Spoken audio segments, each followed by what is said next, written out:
தோழர்களே, தயவு செய்து கண்ணியமாக நடந்து கொள்ளவும். ஒரு பேசிட்டு இருக்கிறாரு, நடுவுல குறுக்குல பேசக்கூடாது, சரிங்களா?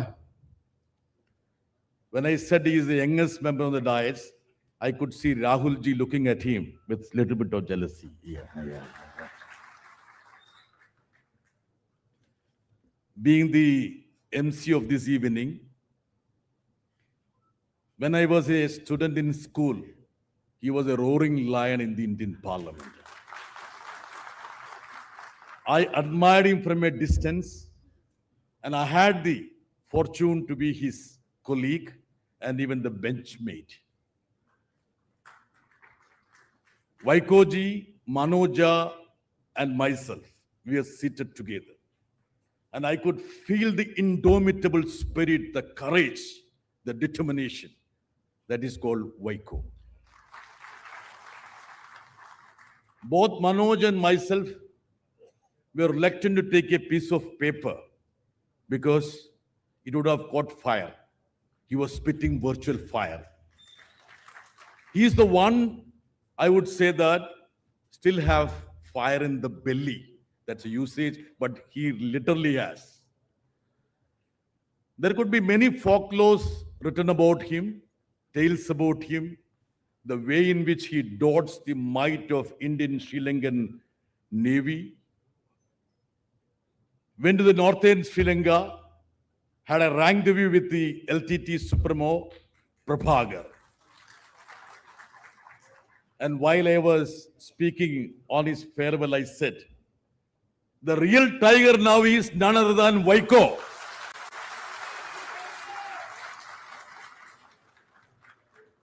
Today, Mr. Vaiko is giving back to the capital city, where we felt him, where we actually benefited hugely out of his contribution. At present, we are releasing only 4 volumes, and I'm sure that there could be many more volumes with regard to his speeches and different facets of his life. Nobody can even think for a moment that he is 82. Are you really 82? No, absolutely no. I said you are the youngest now on the dais. Since we have many persons to speak, the most focal point of this function is that the book would be launched by Honorable Leader of the Opposition, Shri Rahul Gandhi ji, and the volumes would be received by my esteemed leader, friend, Shri Akhilesh Yadav. As I said, there is a galaxy of leaders on the dais. A minister from Tamil Nadu, Mr. Raj Mohan, veteran eminent politician, former Chief Minister of Jammu and Kashmir, Shri Farooq Abdullah, my own Talaivar, Comrade M.A. Baby, Comrade D. Raja, Shri P. Chidambaram, Shri Manikyam Tagore, Shri Tirumavalavan, Sanjay Rautji, Manoj Kumar Jha, Shri E.T. Muhammad Bashir, N.K. Premachandran, Dr. G. Vishwanathan, and my friend and former colleague, Shri G.K. Vasan, and Shri Shankar V. Subramaniam. Of course, it's not deliberately that I left Sagarika. Since she's too close to me, I thought I should mention about her in the last. Let me just call upon my younger brother, Duriya Vaiko, to give the welcome address. Thank you. Honorable Leader of the Opposition in the Lok Sabha, Congress Leader, my beloved brother, Shri Rahul Gandhi ji, former Chief Minister of Uttar Pradesh, National President of the Samajwadi Party, my beloved brother, Shri Akhilesh Yadav ji, Honorable Minister for School Education, Tamil Nadu, my beloved brother, through Raj Mohan. President of the Jammu and Kashmir National Conference, a friend of Mr. Vaiko, Shri Farooq Abdullah. Former Union Minister, a senior leader of the Congress Party, Shri P. Chidambaramji. General Secretary, CPM, Comrade M.A. Baby. General Secretary, CPI, Comrade D. Raja. President of the Vidudalaigal Sirthai Kachi, my beloved brother, Shri Tol Thiruma Valavan.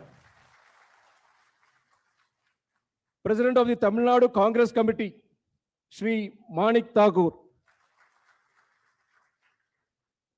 President of the Tamil Manila Congress, my beloved brother, Shri G.K. Vasan. Shri E.T. Muhammad Bashir, Member of Parliament, representing Indian Union Muslim League. Founder and Chancellor of VIT University, Dr. G. Viswanathan. Shankar V. Subramaniam, who represents Kumudam Publications Private Limited. And my brother, Shri John Brittas, CPM, who is the compeer for the event. Respected members of Parliament, distinguished leaders of various political parties, friends, members of the press and media, and office bearers of the Marumalichi Dravadam Munnetra Kalagam, Vanakkam. It is my privilege to welcome you all to this historical occasion, release of the book Vaiko in Parliament, a compilation of Vaiko ji's Parliament speeches. This event is far more than the release of a book.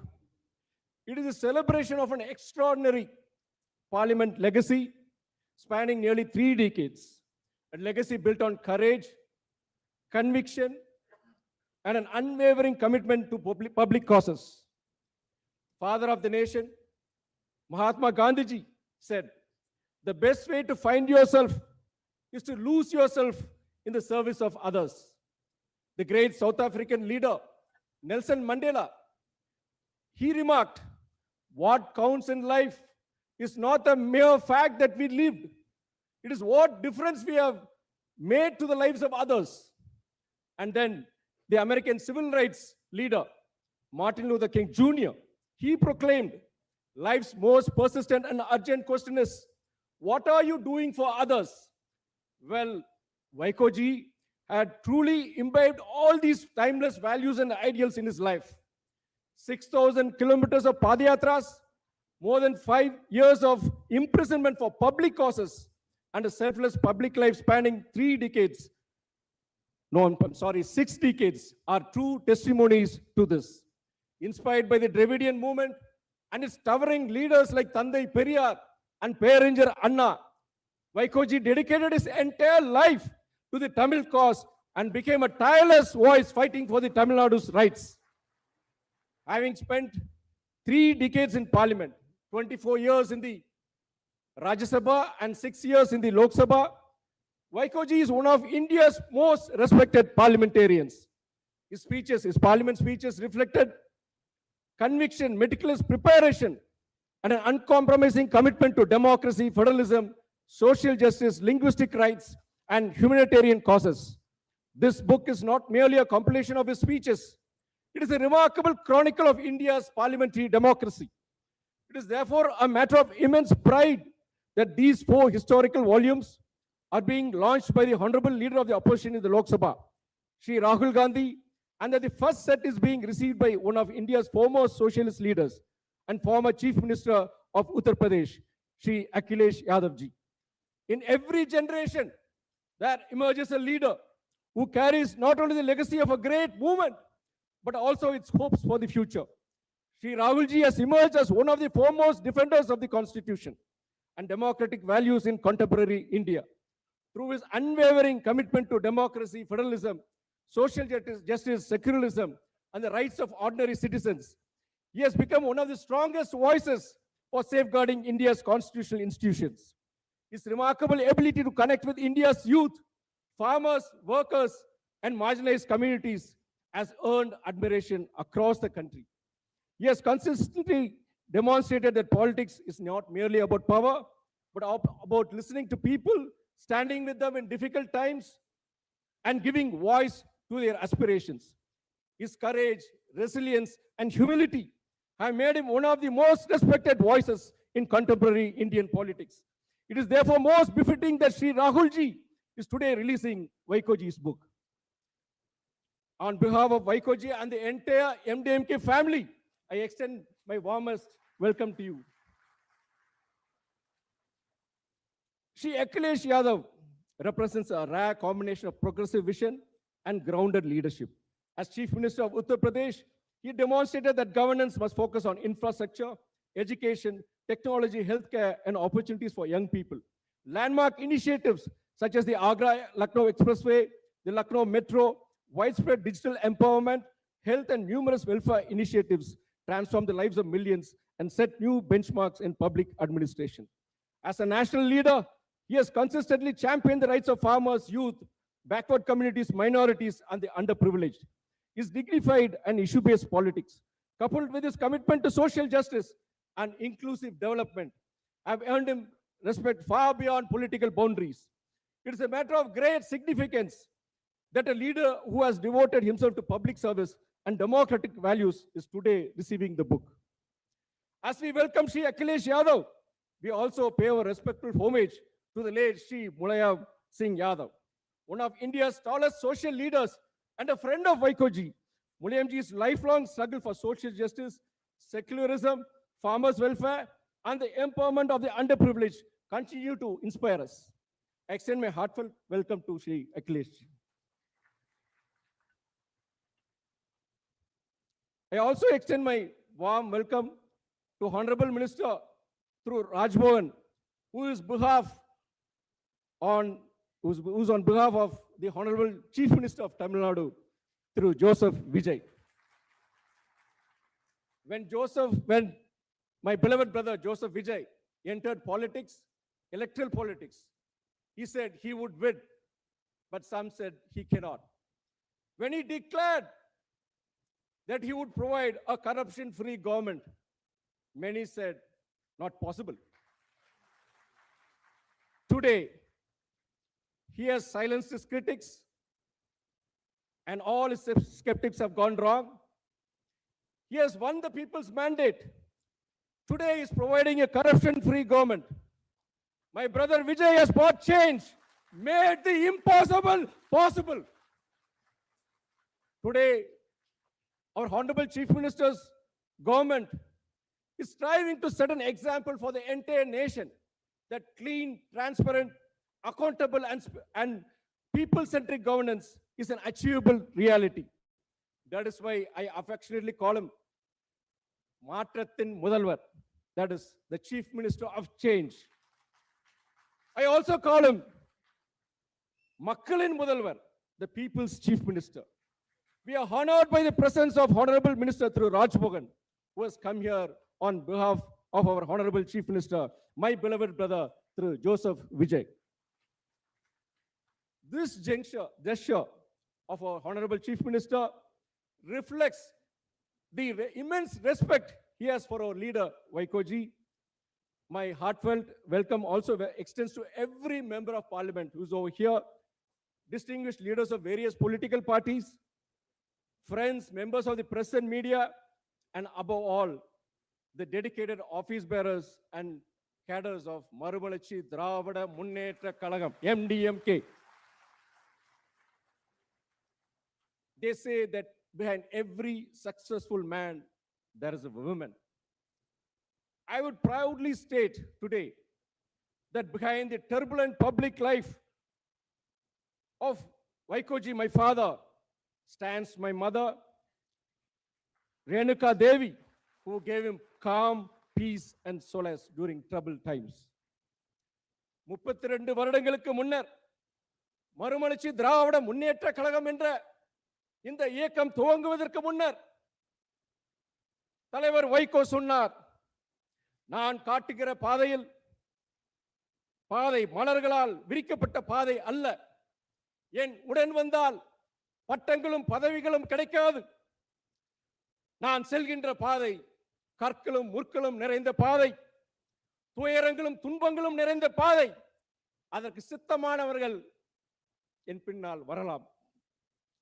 அந்த அழைப்பை ஏற்று எவ்வித பிரதிபலனும் எதிர்பார்க்காமல் இந்த இயக்கத்திற்காக, இந்த தலைவனுக்காக தங்கள் வாழ்க்கையை அர்ப்பணித்த மாணிக்க கற்களாகிய மறுமலர்ச்சி திராவிட முன்னேற்ற கழகத்தின் தொண்டர்கள்,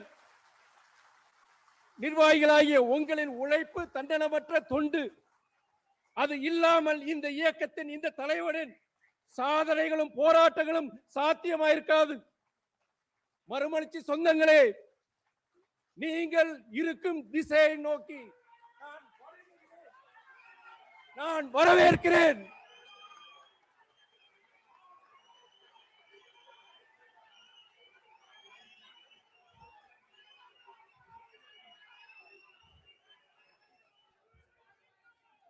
"32 years back, Vaiko ji made a clarion call before launching his party. He said, the path ahead is not one strewn with flowers. It is a path filled with thorns and tribulations. It offers neither titles or positions. What awaits you are sacrifice, hardship, and imprisonment. Only those prepared for such a life should choose to follow me. You, the dedicated carers and office bearers of the Maruvalachi Dravida Munneta Kalagam, the selfless souls who answer that call, expecting nothing in return, you devoted your life to this movement and to this leader.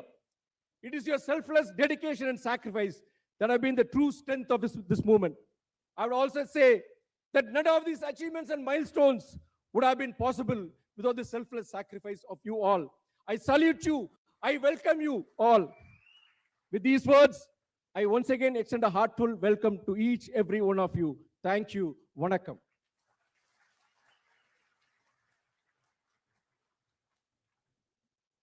Thank you, my brother. Please bear with me because I don't know how to speak Tamil. Konjam konjam pesha mudiyadhu. The world must have changed. Parliament must have undergone huge transformation. As I usually say, it's a pale shadow of the Parliament we had at a point of time.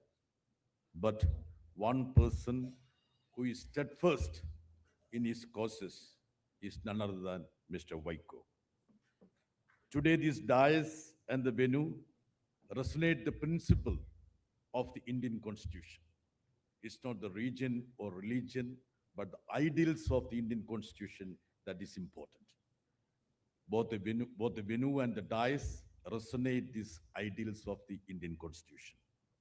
Let us now go to the most important part of this solemn function. Let me just call upon Honorable Shri Rahul Gandhi ji to launch the volumes of Mr. Vaiko in Parliament. It would be received by Shri Akhilesh Yadav. Let me request all others to join me.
Let me now invite Honorable Leader of the Opposition, Shri Rahul Gandhi ji, to address the gathering.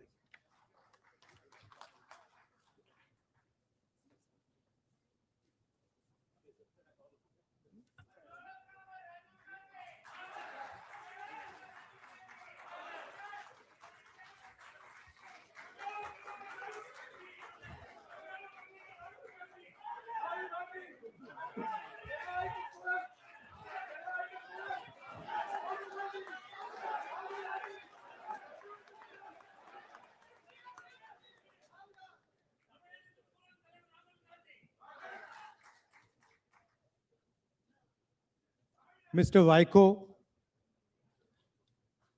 Akhilesh Yadav ji,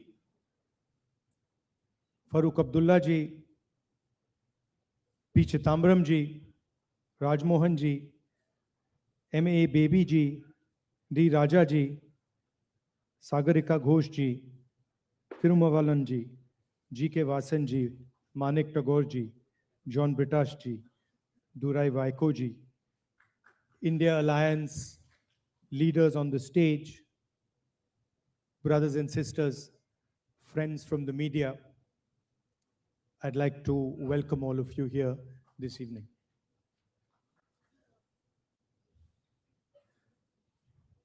First of all, I'd like to congratulate Mr. Vaiko, not just on his speeches, on the book he's written, but also for the spirit that he has carried throughout his career. Whenever I judge a politician, the first thing, most important thing I look for is consistency. Does the person believe in some ideas, maintain those ideas consistently, or does the person say one thing one day, another thing the next day, another thing the third day? And Mr. Vaiko has been among the most consistent parliamentarians in our country. He holds a position, does not compromise with the position, and the position is clear.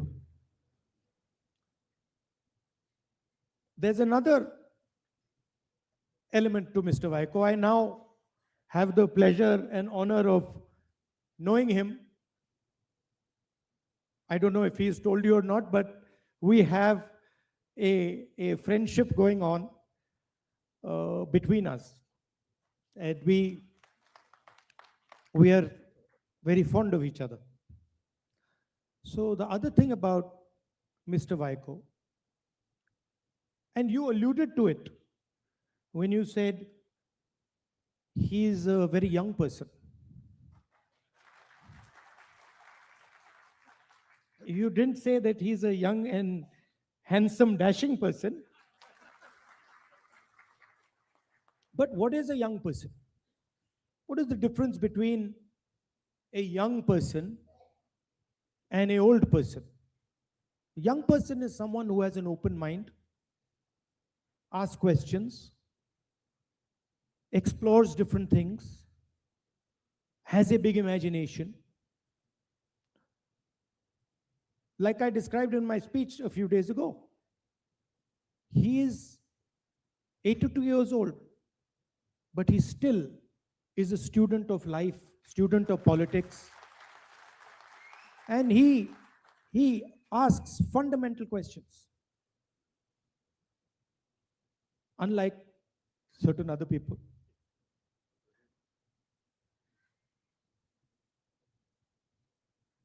We are going through a strange time in our country. Students are on the street in severe pain. They don't have work. They're asking for fairness in exams. They're asking for an education system that works. And on the other side, we have the Prime Minister who is forgiving them. Who he is to forgive them, I don't know. Where he gets the idea that he has the right to forgive the future of India, I don't know. But that's what he chooses to do. And behind the thinking of the Prime Minister, and behind the thinking of his colleagues, and particularly the RSS, is a very dangerous and caustic idea. The idea that this country is not an expression of the many. In the Constitution, it's clearly written. India, that is Bharat, is a union of states. A state is an expression of the people of India. When we say Tamil Nadu, we are not just saying empty words. Inside those words is the history of the Tamil people, the language of the Tamil people, the pain, suffering, happiness of the Tamil people. And so the Constitution says that every state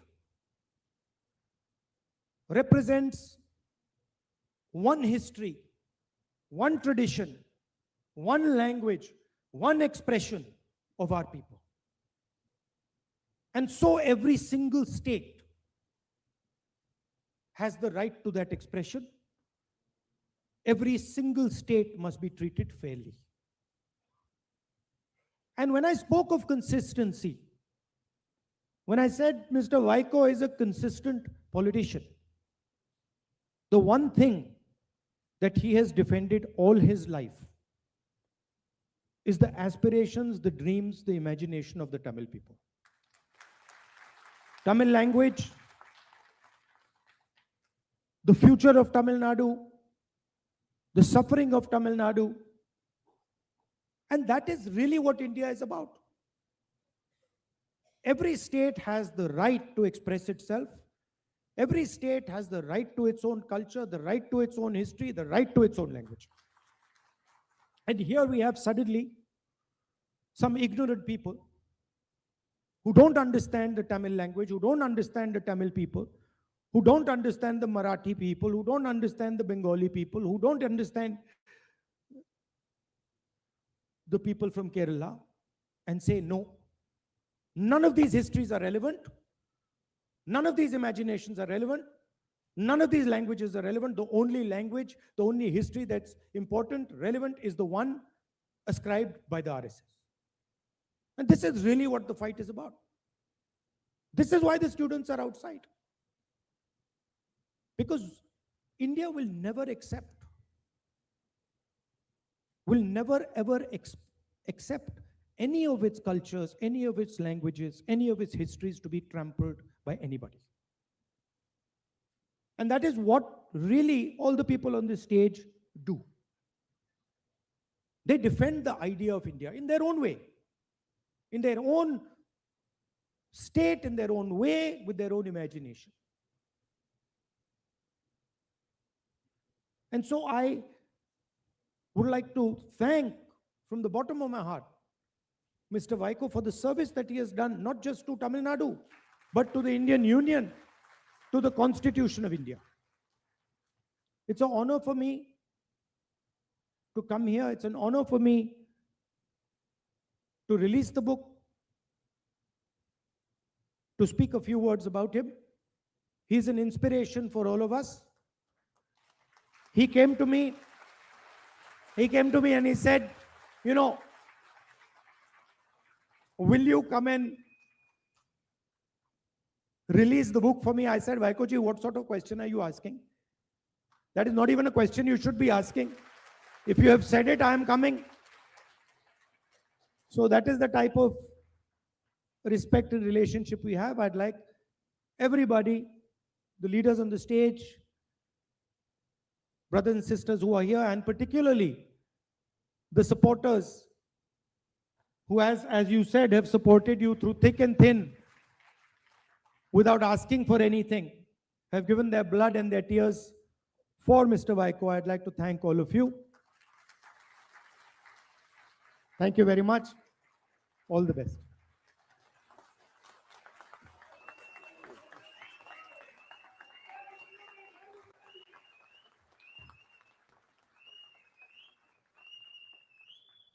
Thank you, Rahul ji.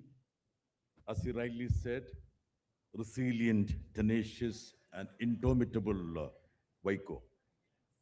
A small correction to Rahul ji. I not only said he is young, I said younger than Rahul ji. That's okay. Inverter coma.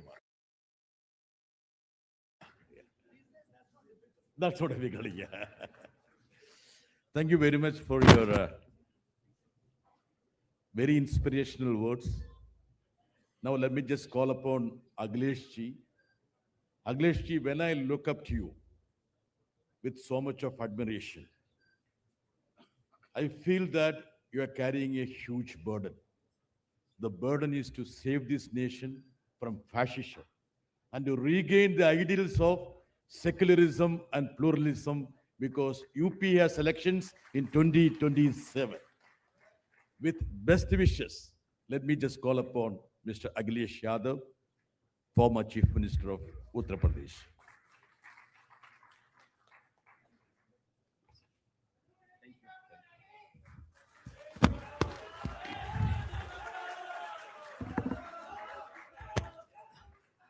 Welcome and good evening, everyone. Shri Rahul Gandhi ji, and I see all the senior leaders sitting on the dais. First of all, I congratulate Vaiko ji and his son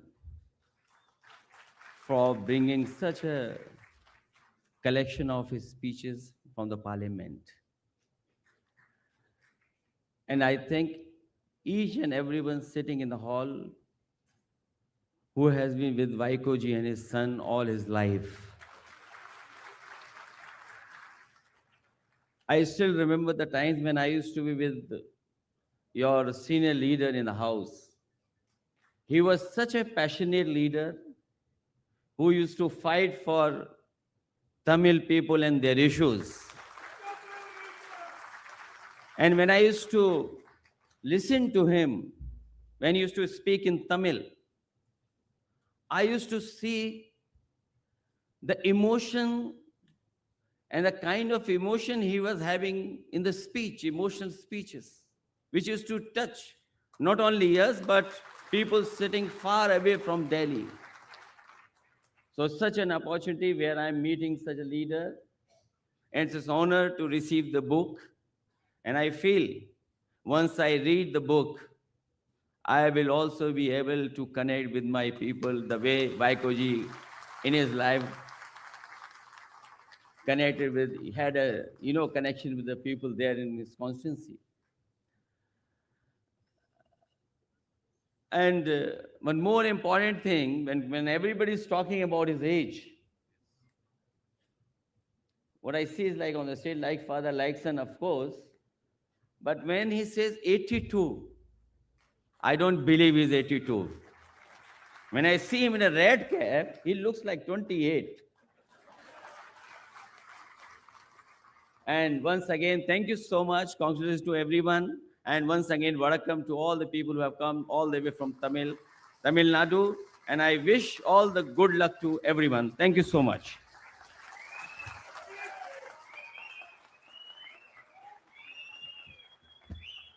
Thank you, Akhilesh ji. Before Rahul ji and Akhilesh ji leave, Vaiko ji wants to express his gratitude to both the leaders. Before calling him, I think just I would say one sentence, anecdote, just to underscore the experience of Vaiko ji. We were in a business advisory committee meeting when former Vice President Jagdeep Dhangar was there. And he was telling Vaiko ji that he is not supposed to exhibit any badge or flag. Then he quoted a ruling by former Vice President Venkatraman when an issue was raised by V. Gopalasamy in 80s. Then I told him that Gopalasamy is Vaiko. That is 80s.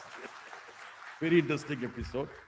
Let me just call upon esteemed the center of attraction, Vaiko ji.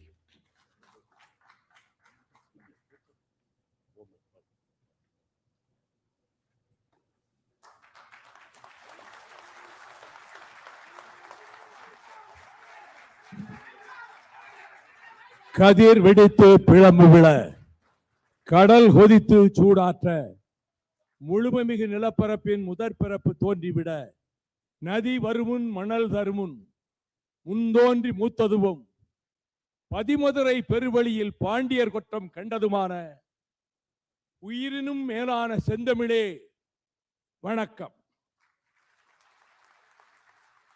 I am Vaiko, a product of Dravidian stock. I am standing here to pour my emotional sentiments of immense gratitude from the core of my heart.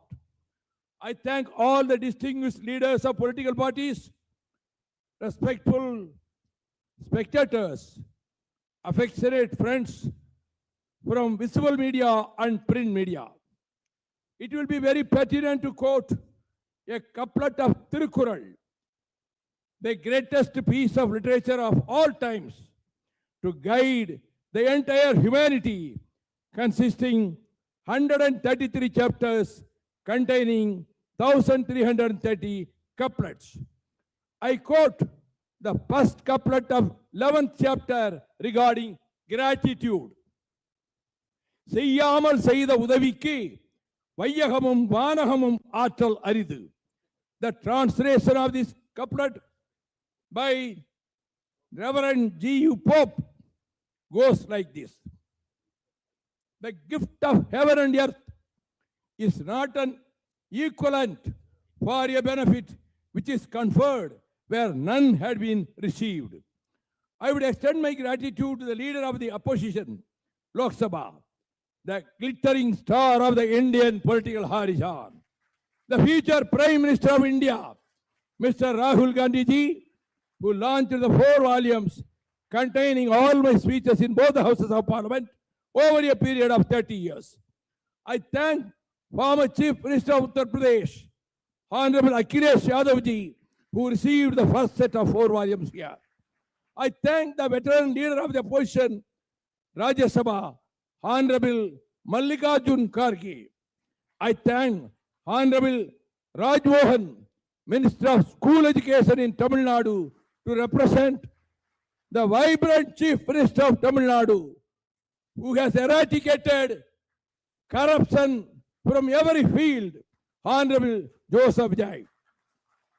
I would thank my esteemed bosom friend, elder brother, still the Lion of Kashmir, reflecting his father, former Chief Minister and Union Minister, President of Nationalist Congress Party, Honorable National Conference, Dr. Farooq Abdullah. I thank former Union Finance Minister, Honorable Mr. P. Chidambaram, Member of Parliament. I will, at the end, I have to say a few words, and I have to take a vow today, and that I will do it. All the speakers finish their speeches. I will do it. Thank you.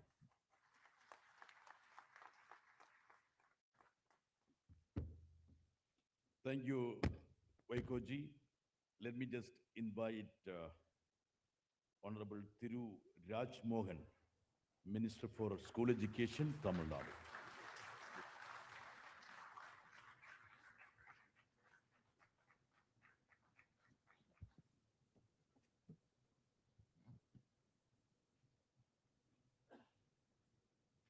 பிறந்து சிறந்த மொழிகளின் மத்தியில் சிறந்தே பிறந்த தாயே தமிழே வணக்கம். புயலை சந்திக்க வந்தேன் தென்றலாக தழுவி வரவேற்பு தந்த அண்ணன் துரை வைகோ அவர்களுக்கு பாச வணக்கம். சிறப்பானது ஒரு தொகுப்பாளர் பணியை கடமையாக கொண்டிருக்கக்கூடிய தோழர் ஜான் பிரிட்டாஸ் அவர்களுக்கு வணக்கம். மதிப்பிற்குரிய சரத் பவார் அவர்களுக்கும் மல்லிகார்ஜுனன் கார்கே அவர்களுக்கும் ஃபரூக் அப்துல்லா அவர்களுக்கும் காங்கிரஸ் பேர் இயக்கத்தின் பெருந்தகையாளர் ஐயா ப சிதம்பரம் அவர்களுக்கும் யஸ்வந்த் சிங் அவர்களுக்கும் டெரிக் ஓபிரையன் அவர்களுக்கும் தோழர் பேபி அவர்களுக்கும் தோழர் ராஜா அவர்களுக்கும் மாவீரன் மாணிக்கம் தாகூர் சகோதரர் அவர்களுக்கும் எங்கள் தாய் சிறுத்தையாம் தோல் திருமாவளவன் அண்ணன் அவர்களுக்கும் சஞ்சய் ராத் அவர்களுக்கும் மனோஜ்குமார் அவர்களுக்கும் முகமது பஷீர் அவர்களுக்கும் பிரேமச்சந்திரன் ஐயா அவர்களுக்கும் சஃபாரி போட்ட வேந்தர் எங்கள் ஐயா டாக்டர் ஜி விஸ்வநாதன் ஐயா அவர்களுக்கும் அன்பு சகோதரர் ஜி கே வாசன் ஐயா அவர்களுக்கும் சங்கர் சுப்பிரமணியம் அவர்களுக்கும் யாருடைய பேரை சொன்னால் நாடாளுமன்றம் குளிர்காலத்தில் கூட கொஞ்சம் வேர்க்குமோ விழாநாயகன் அண்ணன் வைகோ அவர்களுக்கும் வணக்கம்.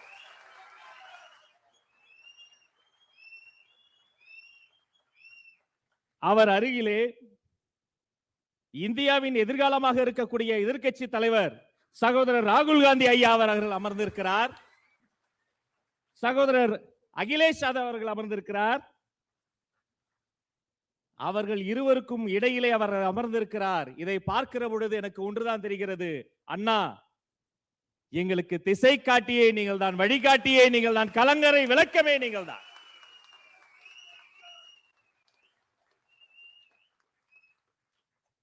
இந்த புத்தகம் என்பது வைகோ என்ற பார்லிமெண்டேரியனுடைய டாக்குமெண்டேஷன் அல்ல, இந்தியா என்ற பெருந்தேசத்தின் நாடாளுமன்றத்தினுடைய சரித்திரத்தின் ஒரு பகுதி இந்த புத்தகம். எனக்கு தெரிந்து தொண்டர்களின் காசில் வீடு கட்டிய தலைவர்கள் மத்தியில் தலைவர் ஒரு தன் காசில் தொண்டர்களுக்கு வீடு கட்டி கொடுத்தாயா அண்ணா, உன்னை வணங்குகிறேன் அண்ணா. துரை அவர்களிடம் சொல்லி இருந்தேன், நான் மட்டும் அமைச்சராக மட்டும் இல்லை என்றால் இந்த அரங்கத்தின் கடைசி வரையில் நின்று அமர்ந்து அண்ணன் வைகோ வாழ்க என்று பார்வையாளனாக வந்திருப்பேனே அண்ணா. I am not standing here as a honorable school education minister of Tamil Nadu. I am also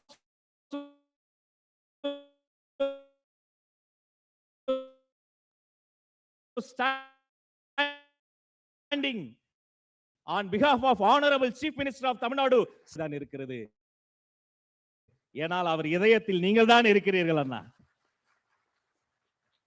எதை சொல்வது எதை விடுவது, சுருக்கமாக சொல்ல வேண்டிய காலத்தின் தேவை கருதி நாடாளுமன்றத்தில் ஒரு எப்படி பேச வேண்டும் என்பதற்கான பாட புத்தகத்தில் பாலிடிக்ஸ் எவ்ரி சிங்கிள் செகண்ட், ஒவ்வொரு நொடி பொழுது மாறிக்கொண்டிருக்கிறது. பல்வேறு சம்பவங்களை நாம் பார்த்துக் கொண்டிருக்கிறோம்.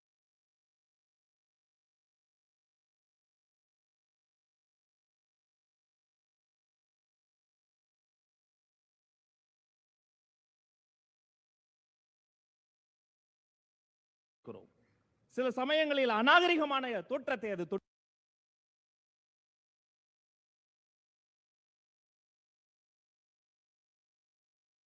விடுகிறது. ஆனால் ஒரு பெருமை என்ன தெரியுமா, நீங்கள் 1000 கோடி கொடுத்தால் கூட அநாகரிகமாக அரசியலில் பேசாத ஒரு மனிதர் இருந்தால் அது வைகோ.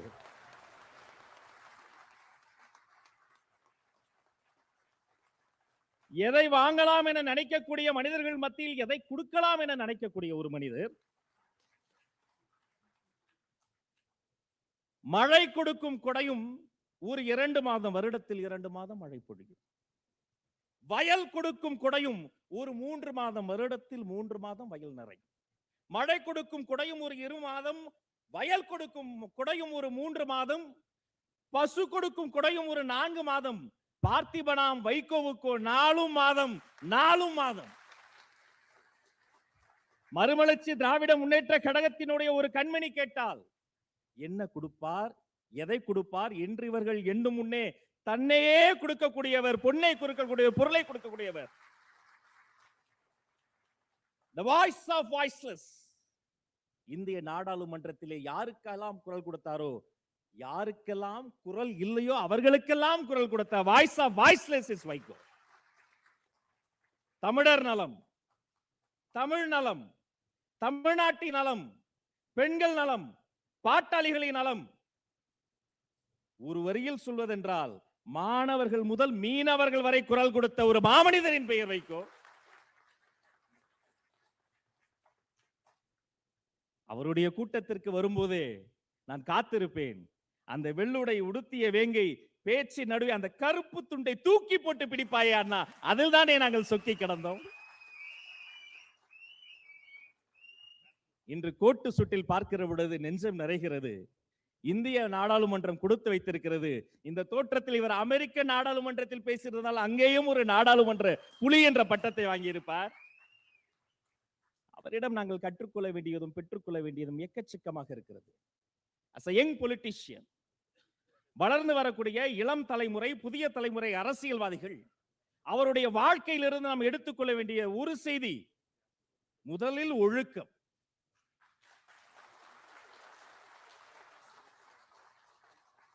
டிசிப்ளின்.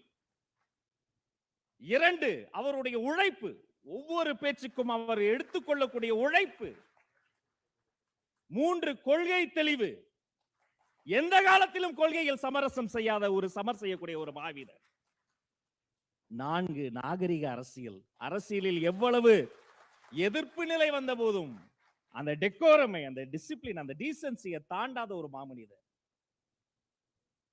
காவிய தமிழை இளங்கோ தந்தான், கவிதை தமிழை கம்பன் தந்தான், வாழ்வியல் தமிழை வள்ளுவர் தந்தார். அதை வாழ்க்கையாக வாழ முடியும் இவர்தான் எங்களுக்கெல்லாம் சொல்லி தந்தார்.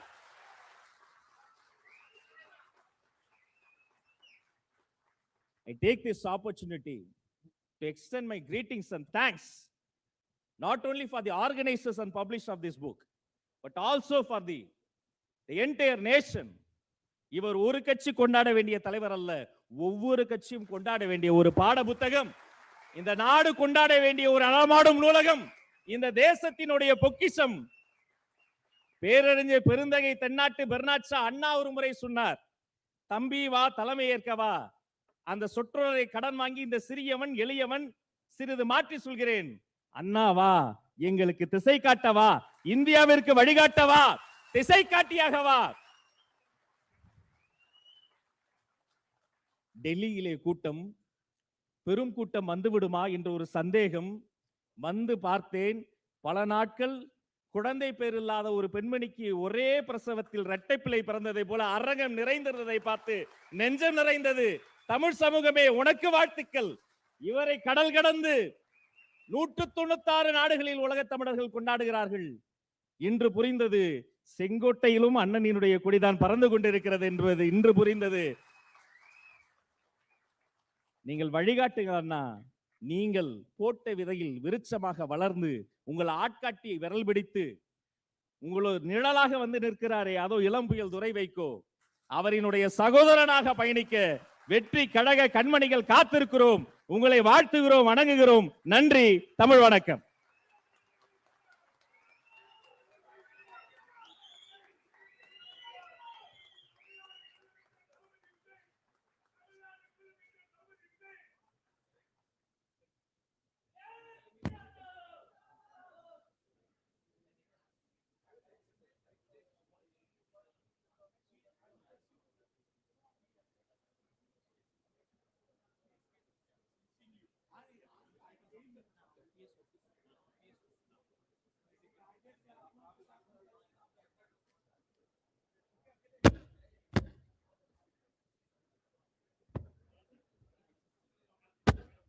Please be seated. There are many more illustrious leaders to address this gathering.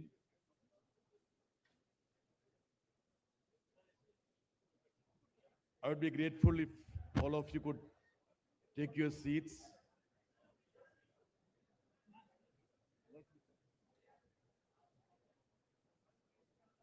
Thank you very much,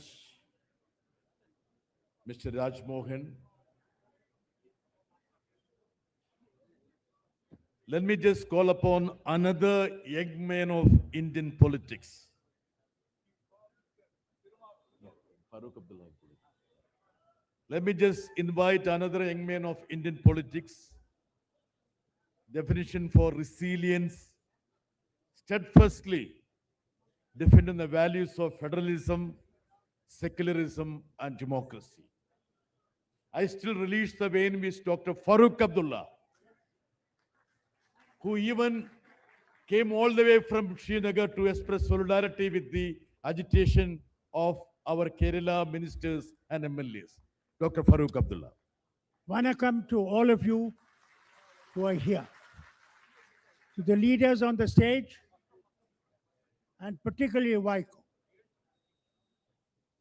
I met Vaiko years ago.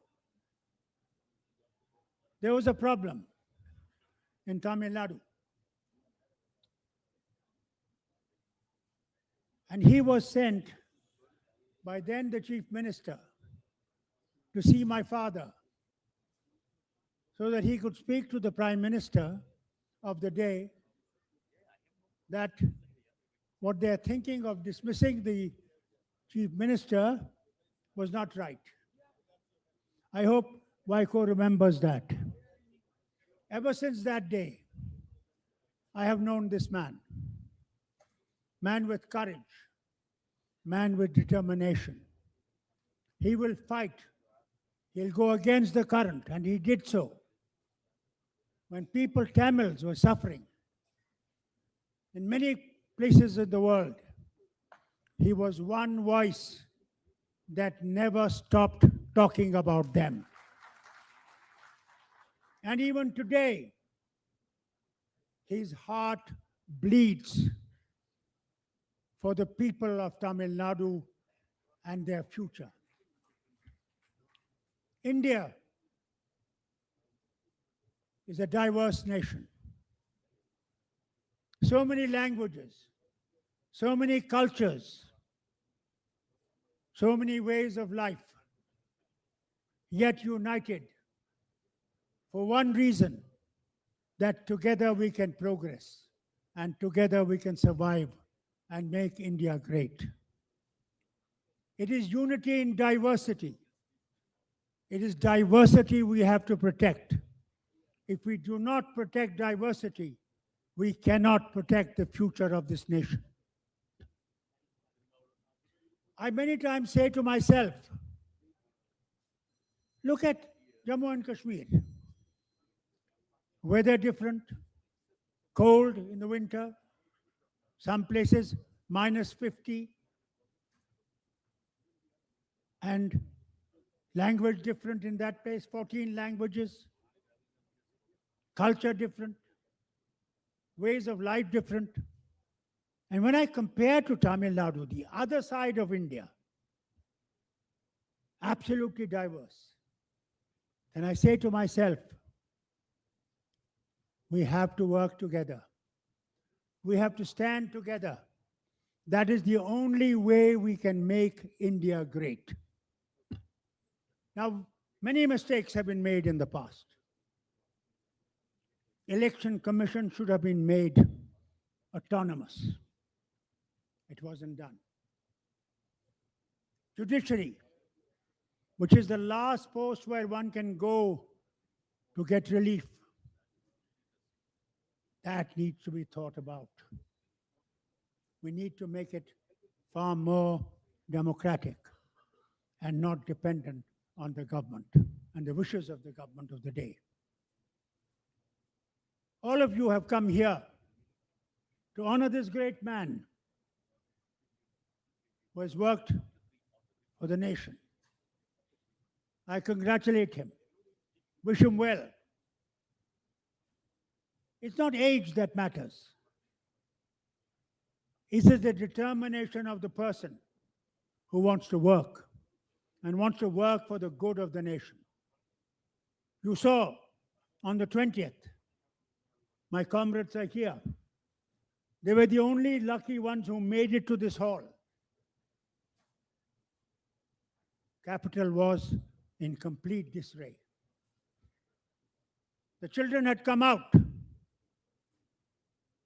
and the way they were brutally treated, no one can forget. India needs to wake up now. Not tomorrow. Now. Unless we unitedly fight the dictatorial policies of the government, we are never going to make India great. Remember, it is people of India that make India great.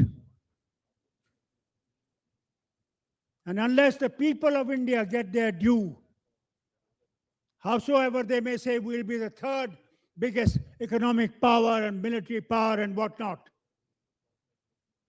we still feed nearly 80 crore out of 140 crore population of India with free rations.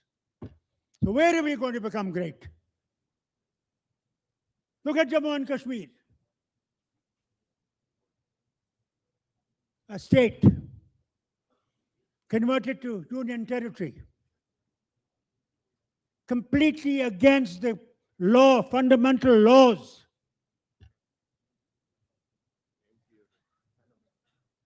And they are going to do this to other states also. Be sure about it if they remain in power. It is the practice ground that Kashmir has been. I can't imagine that the crown of India has been reduced to a union territory.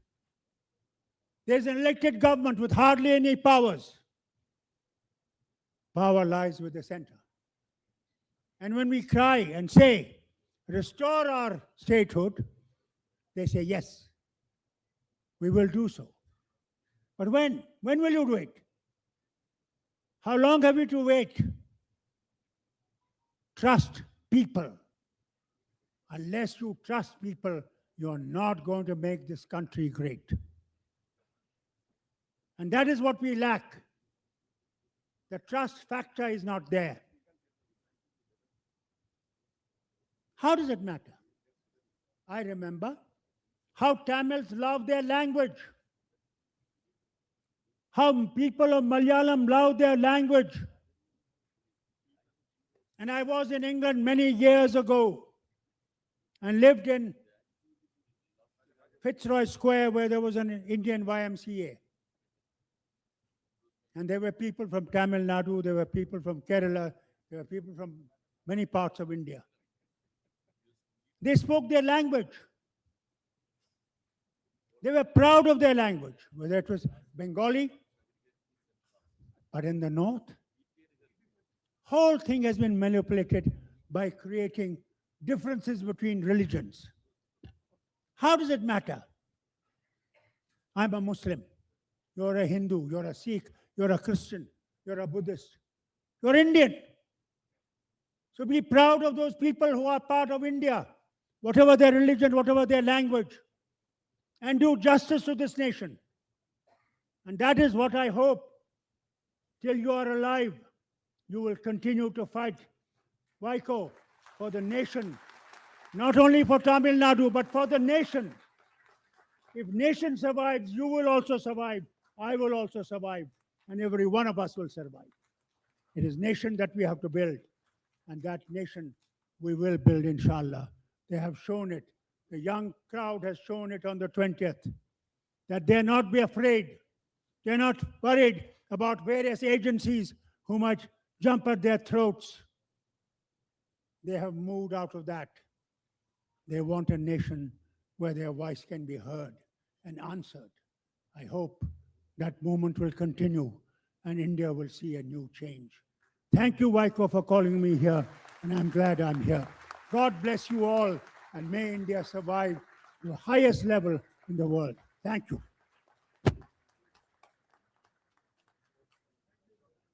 Thank you, Dr. Farooq Abdullah, for your words of wisdom and insight. I've been requested by Vaiko ji to invite Thiru Malavalan for because as he has to go up to Chennai for an urgent work.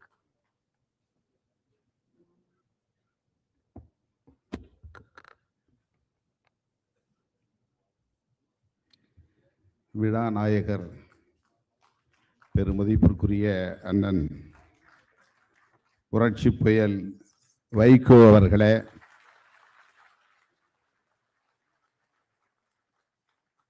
நாடாளுமன்றத்தில் வைகோ என்னும் ஆங்கில நூலை வெளியிட்டு வாழ்த்தி விடைபெற்று சென்றிருக்கிற இளம் தலைவர், ஆளும் கட்சியினரை சிம்ம சொப்பனமாக விளங்கும் திரு ராகுல் காந்தி அவர்களே, திருமிகு அகிலேஷ் யாதவ் அவர்களே, அண்ணன் டி ராஜா அவர்களே, தோழர் MA பேபி அவர்களே, அண்ணன் GK வாசன் அவர்களே, மாண்புமிகு தமிழ்நாடு பள்ளிக்கல்வித்துறை அமைச்சர் அன்பு இளவல் ராஜ்மோகன் அவர்களே, பெருமதிப்பிற்குரிய அண்ணன் காங்கிரஸ் இயக்கத்தின் மூத்த தலைவர், இந்திய ஒன்றிய அரசின் மேனாள் நிதி அமைச்சர் திருமிகு PC என்கிற ப. சிதம்பரம் அவர்களே, மூத்த முதுபெரும் தலைவர் ஃபரூக் அப்துல்லா அவர்களே, தமிழ்நாடு காங்கிரஸ் கமிட்டியின் தலைவர் அன்பு சகோதரர் மாணிக்கம் தாகூர் அவர்களே, இந்நிகழ்வை ஒருங்கிணைத்து சிறப்பாக தொகுத்து வழங்கி கொண்டிருக்கிற தோழர் ஜான் பிரிட்டாஸ் அவர்களே, மேடையில் எதிரில் அமர்ந்திருக்கும் தலைவர் பெருமக்களே, தமிழகத்திலிருந்து வருகை தந்திருக்கிற தமிழ் சொந்தங்களே, இந்நிகழ்வை சிறப்பாக ஒருங்கிணைத்து வெற்றிகரமாக வழிநடத்தி கொண்டிருக்கிற அண்ணன் வைகோ அவர்களுக்கு பெரும் துணையாக இந்த களத்தில் நிற்கிற, அவரை போலவே நாடாளுமன்றத்தில் கர்ஜித்து கொண்டிருக்கிற எனது அன்பு இளவல் துரை வைகோ அவர்களே, உங்கள் அனைவருக்கும் என்னுடைய பணிவார்ந்த வணக்கத்தை தெரிவித்துக் கொள்கிறேன். விரைந்து விமானம் பிடிக்க வேண்டும் என்கிற ஒரு நெருக்கடியால் சற்று முன்னதாகவே பேச வேண்டும் என்று அனுமதி பெற்று உங்கள் முன்னால் நிற்கிறேன். இடையிலே விடைபெறுவதற்காக பொறுத்தருள வேண்டுகிறேன். 80களின் இறுதி காலத்தில் அவரை நான் அறிவேன். அண்ணன் அவர்களை சந்திக்கிற வாய்ப்பை பெற்றவன் சட்டக்கல்லூரி மாணவனாக. 80களில் அரசியலுக்கு வர துடித்த இளைஞர்களின் கனவு நாயகன் யார் என்றால் அண்ணன் வைகோ அவர்கள்தான். ஆற்றல் வாய்ந்த தலைவர்கள் இருந்தாலும், ஆற்றல் வாய்ந்த பேச்சாளர்கள் பலர் இருந்தாலும், தொடர்ந்து 40 ஆண்டுகளுக்கு மேலாக, ஏன் அரை நூற்றாண்டு காலமாக இந்த அரசியல் அரங்கில் நிகரற்ற ஒரு பேச்சாளர் என்றால் அண்ணன் வைகோ அவர்கள்தான். அவருடைய 40வது அகவையில் எப்படிப்பட்ட வீரியத்தையும் வீச்சையும் கொண்டிருந்தாரோ, அதே வீரியமும் வீச்சும் 82வது வயதிலும் அவரிடத்தில் இருப்பதை நாம் பார்க்கிறோம். தனது பேச்சாற்றலால் தமிழகத்தை மட்டுமல்ல, இந்திய அரசியல் அரங்கையே தன் பக்கம் ஈர்த்த பெருமைக்குரியவர் அண்ணன் வைகோ அவர்கள். முதுபெரும் தலைவர் ஃபரூக் அப்துல்லா அவர்கள், நீங்கள் தமிழ்நாட்டுக்கு மட்டுமல்ல ஒட்டுமொத்த தேசத்திற்கே தலைவர் என்று இப்போது சொன்னார். அதை நான் வழிமொழிகிறேன்.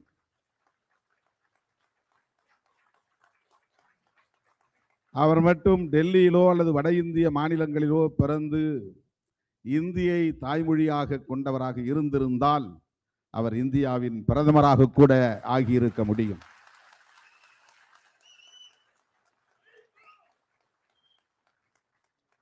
அந்த அளவுக்கான ஆளுமை திறன், பேச்சு திறன் அவருக்கு உண்டு.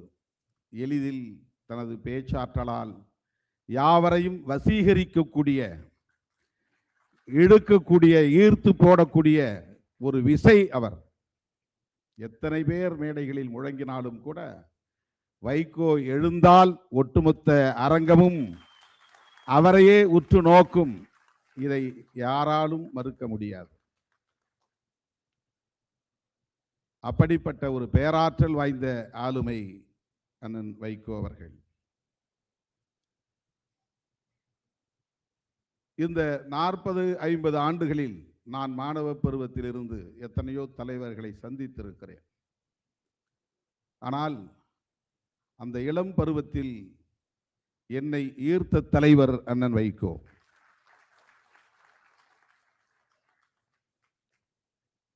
நான் யார், என்ன பின்னணி என்றெல்லாம் பாராமல் அவரை அழைத்து ஒரு நிகழ்ச்சியை சட்டக்கல்லூரி நடத்த வேண்டும் என்று நான் விரும்பிய போது உடனே என் தோளை தட்டி கொடுத்து வருகிறேன், ஏற்பாடு செய் என்று சொன்னவர்.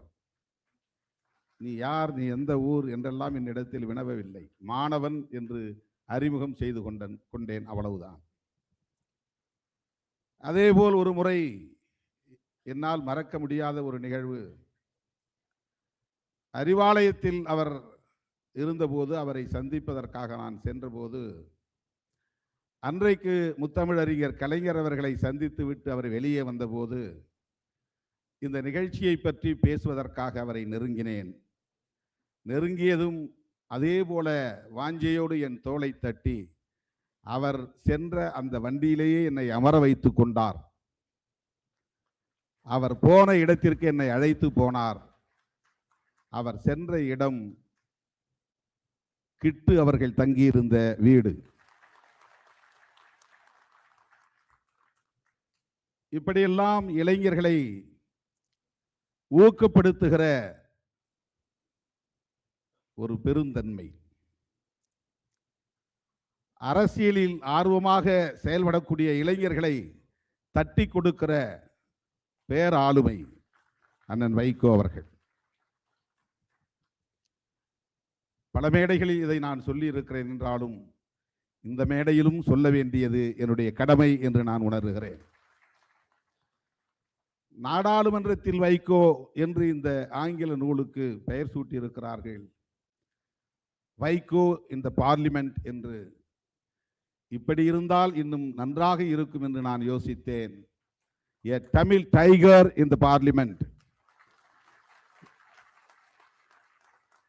A Tamil tiger in the parliament என்று இருந்திருந்தால் இன்னும் சிறப்பாக இருந்திருக்கும் என்று நான் விரும்புகிறேன். அந்த காலத்தில் இவருக்கு நாடாளுமன்ற புலி என்றுதான் பெயர். கலைஞர் அவர்கள் இவருடைய நூலை வெளியிட்ட காலத்தில் மேடைகளில் அப்படித்தான் எல்லோரும் முழங்கினார்கள். புரட்சி புயல் என்றும் நாடாளுமன்ற புலி என்றும் அழைக்க பெற்ற அண்ணன் அவர்கள் இத்தனை வயதை தொட்ட நிலையிலும் கூட அதே வேகத்தை அவரிடத்தில் பார்க்கிற போது, அவரை நெருங்குகிற போது நமக்கு ஒரு அச்சம் ஏற்படத்தான் செய்கிறது.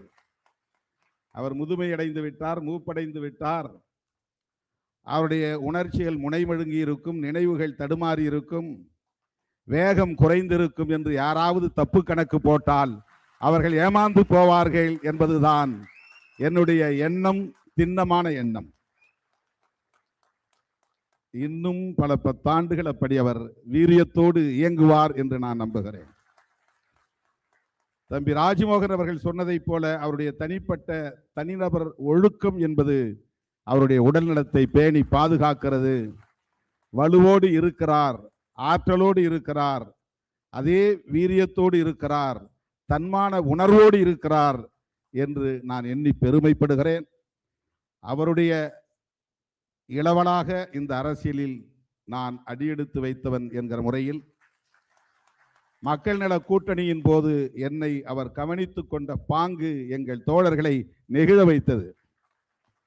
என்னை ஒரு சமமான கட்சி தலைவனாக பார்க்காமல், ஒரு கூட்டணி கட்சி தலைவனாக பார்க்காமல், ஒரு உடன்பிறப்பாக கருதி என்னை அவர் தழுவி கொண்டது, ஆற தழுவி கொண்டது. என் உடல்நலத்திற்காக எங்கள் தொண்டர்களோடு அவர் சண்டை போட்டது உட்பட என்றைக்கும் எங்களால் மறக்க இயலாது.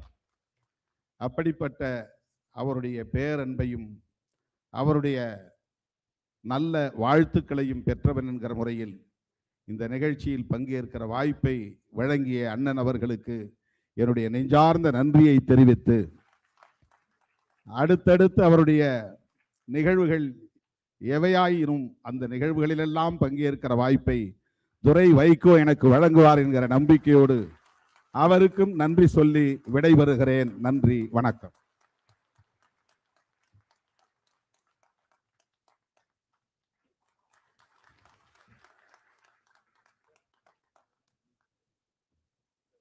Thank you, Shitol Tirumalavan. Though he spoke in Tamil, நான் கொஞ்சம் புரிஞ்சுக்கிட்டேன். Correct? I got a certificate from Parliment. Yeah. Can I call upon Comrade M.A. Baby, General Secretary of CPM, to address this gathering?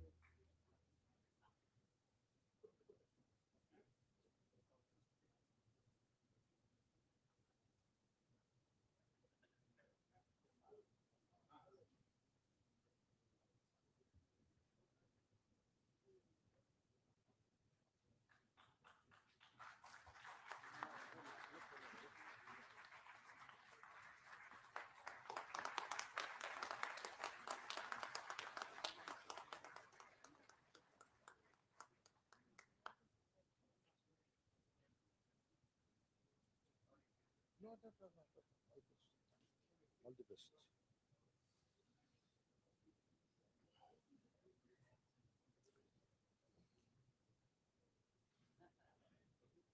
My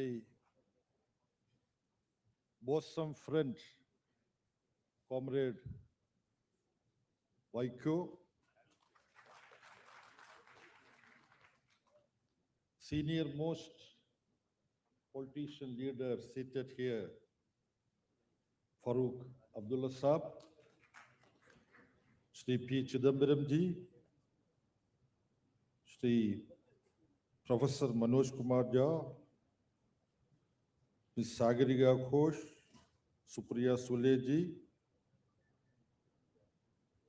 Shri Manikyam Tagore, my dear comrade D. Raja,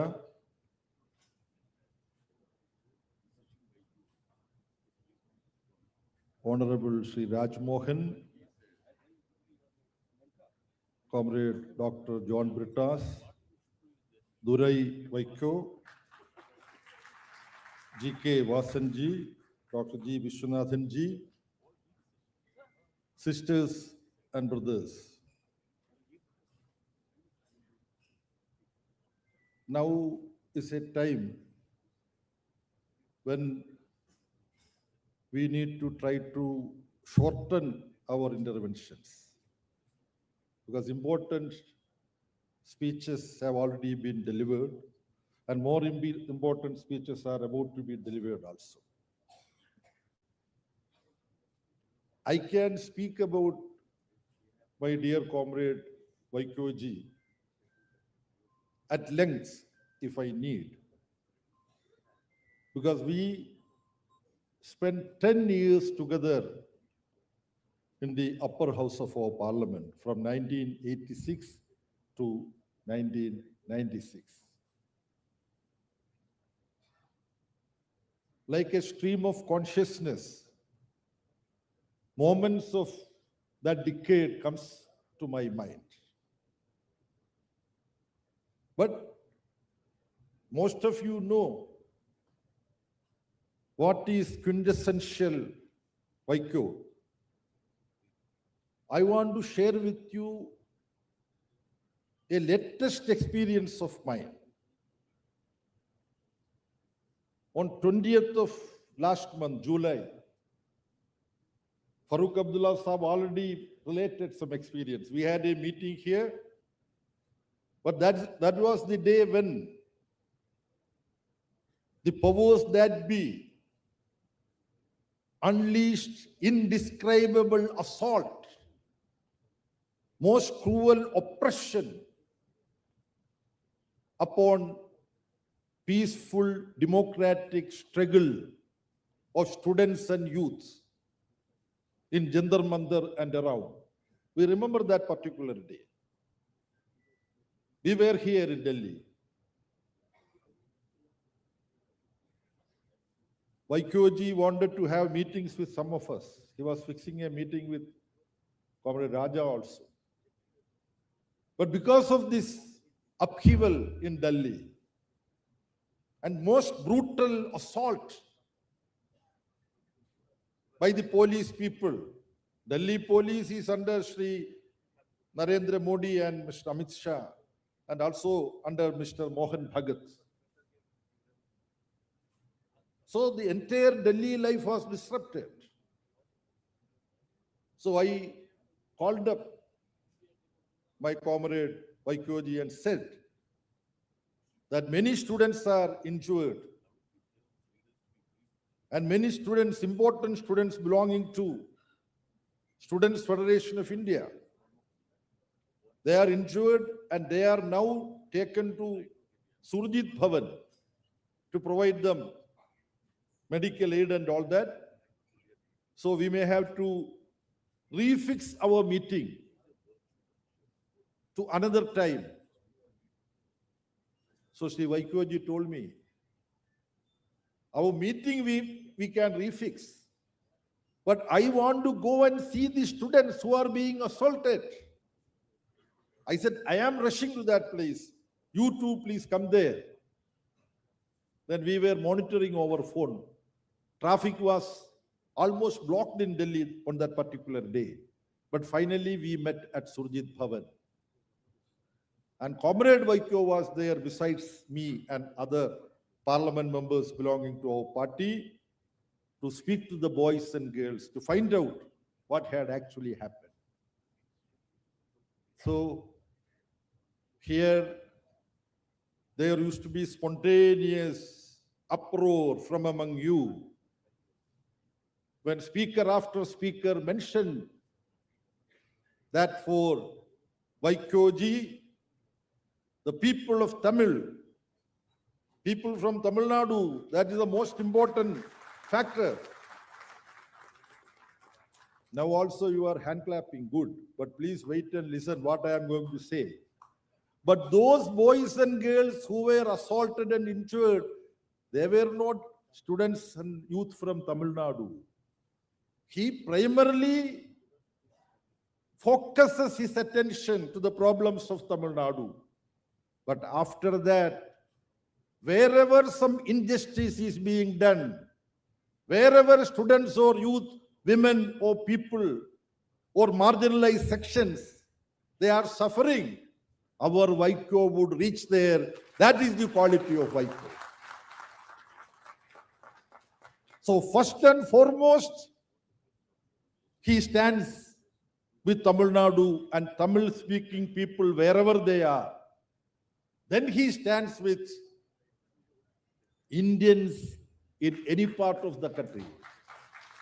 Then he stands with human beings, because I remember when Zionists, with the support of US, attacked Palestinian people, Vaiko came along with us to extend solidarity with the people of Palestine.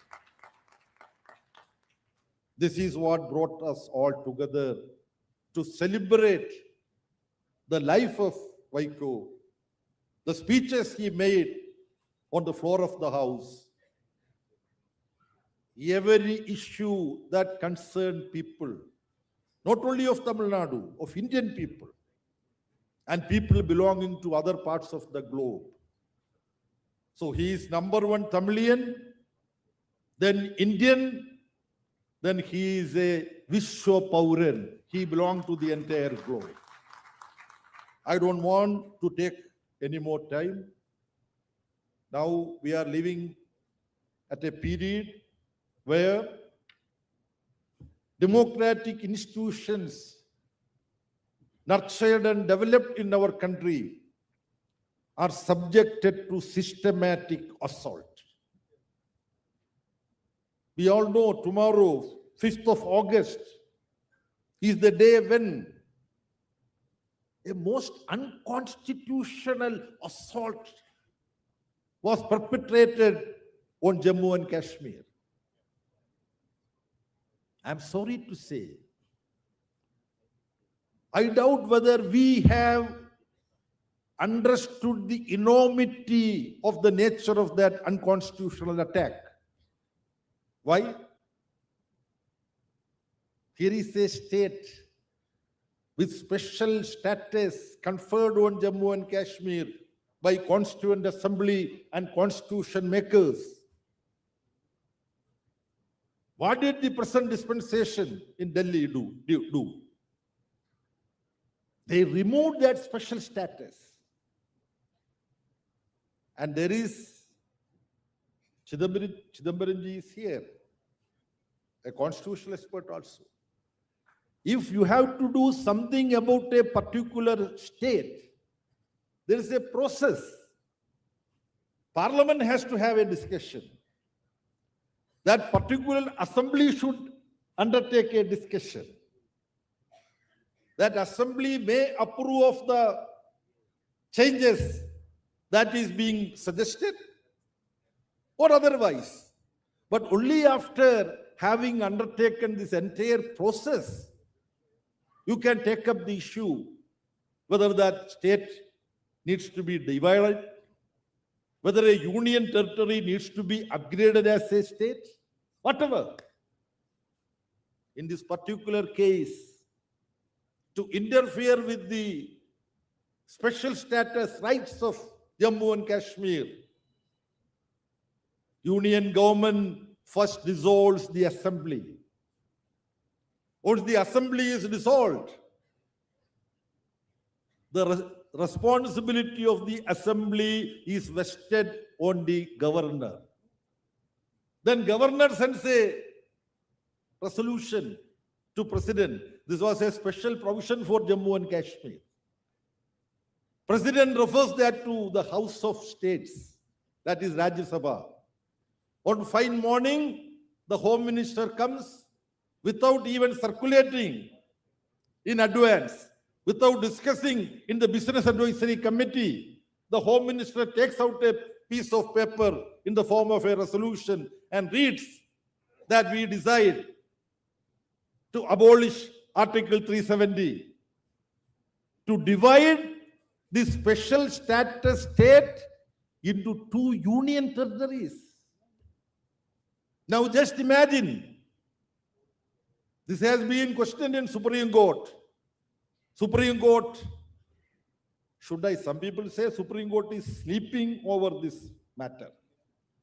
What would be the consequences if I say at such an important matter, Supreme Court is sleeping over such an important matter? I am willing to be dragged to Supreme Court for, what is it called? Abusing Supreme Court. You can be taken to task. Contempt of court. But now, just imagine, the state of Tamil Nadu is resisting this neo-fascistic RSS and their political party. They are very happy about that. Then RSS realizes that no trick will work with Tamil Nadu. Tomorrow they can divide Tamil Nadu, the manner they did with Jammu and Kashmir. This is what we should understand. This we have not understood sufficiently. That is why I thought, in the presence of the great fighter Vaiko ji, we have to understand how the present rulers, they are abusing the constitution.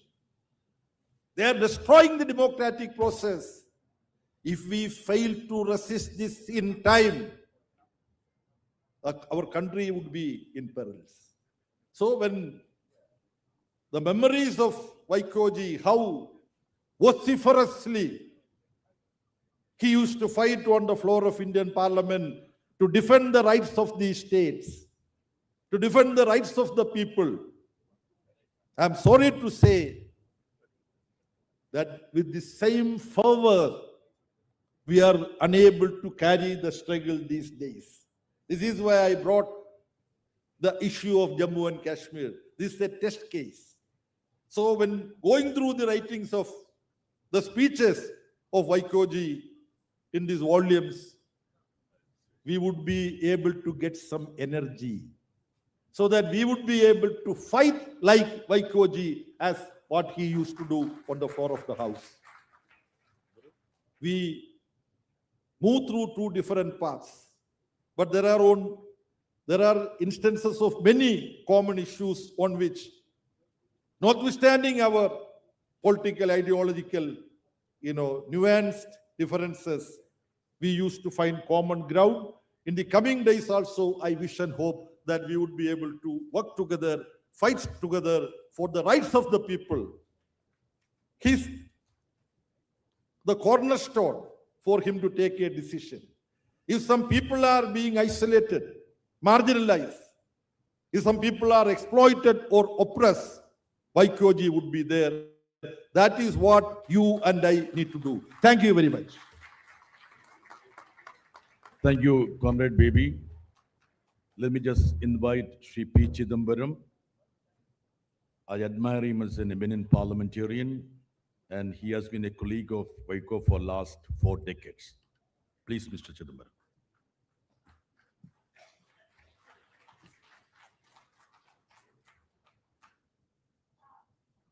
பெரியோர்களே, தாய்மார்களே, இங்கே மேடையிலே அமர்ந்திருக்கக்கூடிய கட்சியினுடைய தலைவர்களே, தமிழ்நாட்டிலிருந்து வந்திருக்கக்கூடிய தமிழ் அன்பர்கள் எல்லோருக்கும் என்னுடைய வணக்கத்தை தெரிவித்துக் கொள்கிறேன். வை கோபாலசாமி என்ற பெயரை வைகோ என்று சுருக்கி வைத்து பெரும்புகழ் ஈட்டிய அருமை தோழர் வைகோவை போல என்னுடைய உரையை சுருக்கமாக முடித்துக் கொள்ள விரும்புகிறேன்.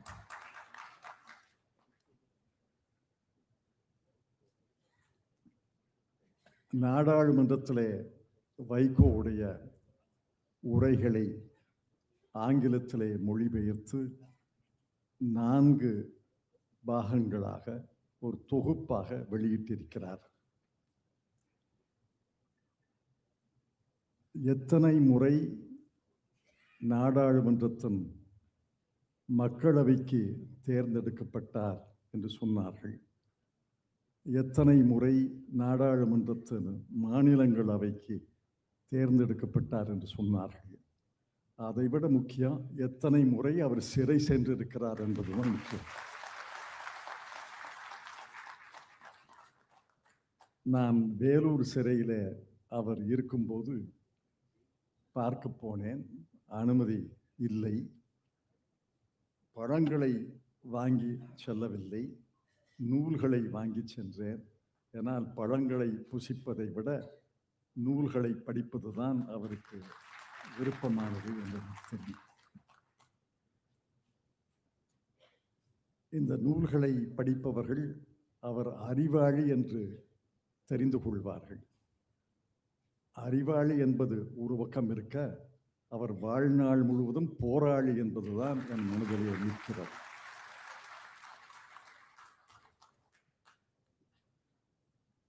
ஆற்று ஒழுக்கை கடைபிடித்து ஆற்றுப்போக்கை புரிந்து கொண்டு நீச்சல் போடுபவர்கள் வேறு ஒரு வகை. ஆனால் வைகோ அவர்கள் காலம் முழுவதும் எதிர்நீச்சல் போட்டவர். அவர் பேச்சு வலிமை எல்லாருக்கும் தெரியும்.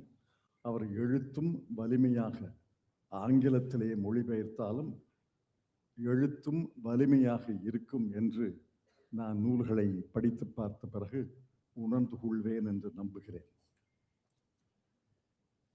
தமிழ் மொழி, தமிழர்கள் வரலாறு, இந்தியாவின் சுதந்திரம், இந்தியாவின் பேச்சுரிமை, இந்தியர்களின் எழுத்துரிமை, மதச்சார்பின்மை, தமிழ்நாட்டு தமிழர்கள் மட்டுமல்ல உலகத் தமிழர்களுக்காக தொடர்ந்து இந்த கொள்கைகளிலே அழுத்தமாக நம்பிக்கையோடு வலியுறுத்தி வந்தவர் வைகோ என்பது எல்லாருக்கும் தெரியும். அவருடைய நாடாளுமன்ற பேச்சுக்களை நான் கேட்டிருக்கிறேன். நாடாளுமன்றத்துக்கு வெளியிலே பேச்சுக்களையும் கேட்டிருக்கிறேன். அந்த நாடாளுமன்ற உரைகளை ஆங்கிலத்திலே படிப்பதற்கு நானும் ஆவலாக இருக்கிறேன் என்று சொல்லி இந்த விழாவிலே கலந்து கொள்ள வாய்ப்பு தந்தமைக்கு நன்றி தெரிவித்து வைகோ வாழ்க என்று சொல்லி நன்றி தெரிவித்து விடைபெற்றுக் கொள்கிறேன். வணக்கம். Thank you, Mr. Chidambaram, for the profound words. And as Manikam said, it's not the number of stints in Rajya Sabha or Lok Sabha, but the number of times you were arrested and sent to jail for a cause that is much more important. Let me just call upon Talaivar Comrade D. Raja to address the gathering.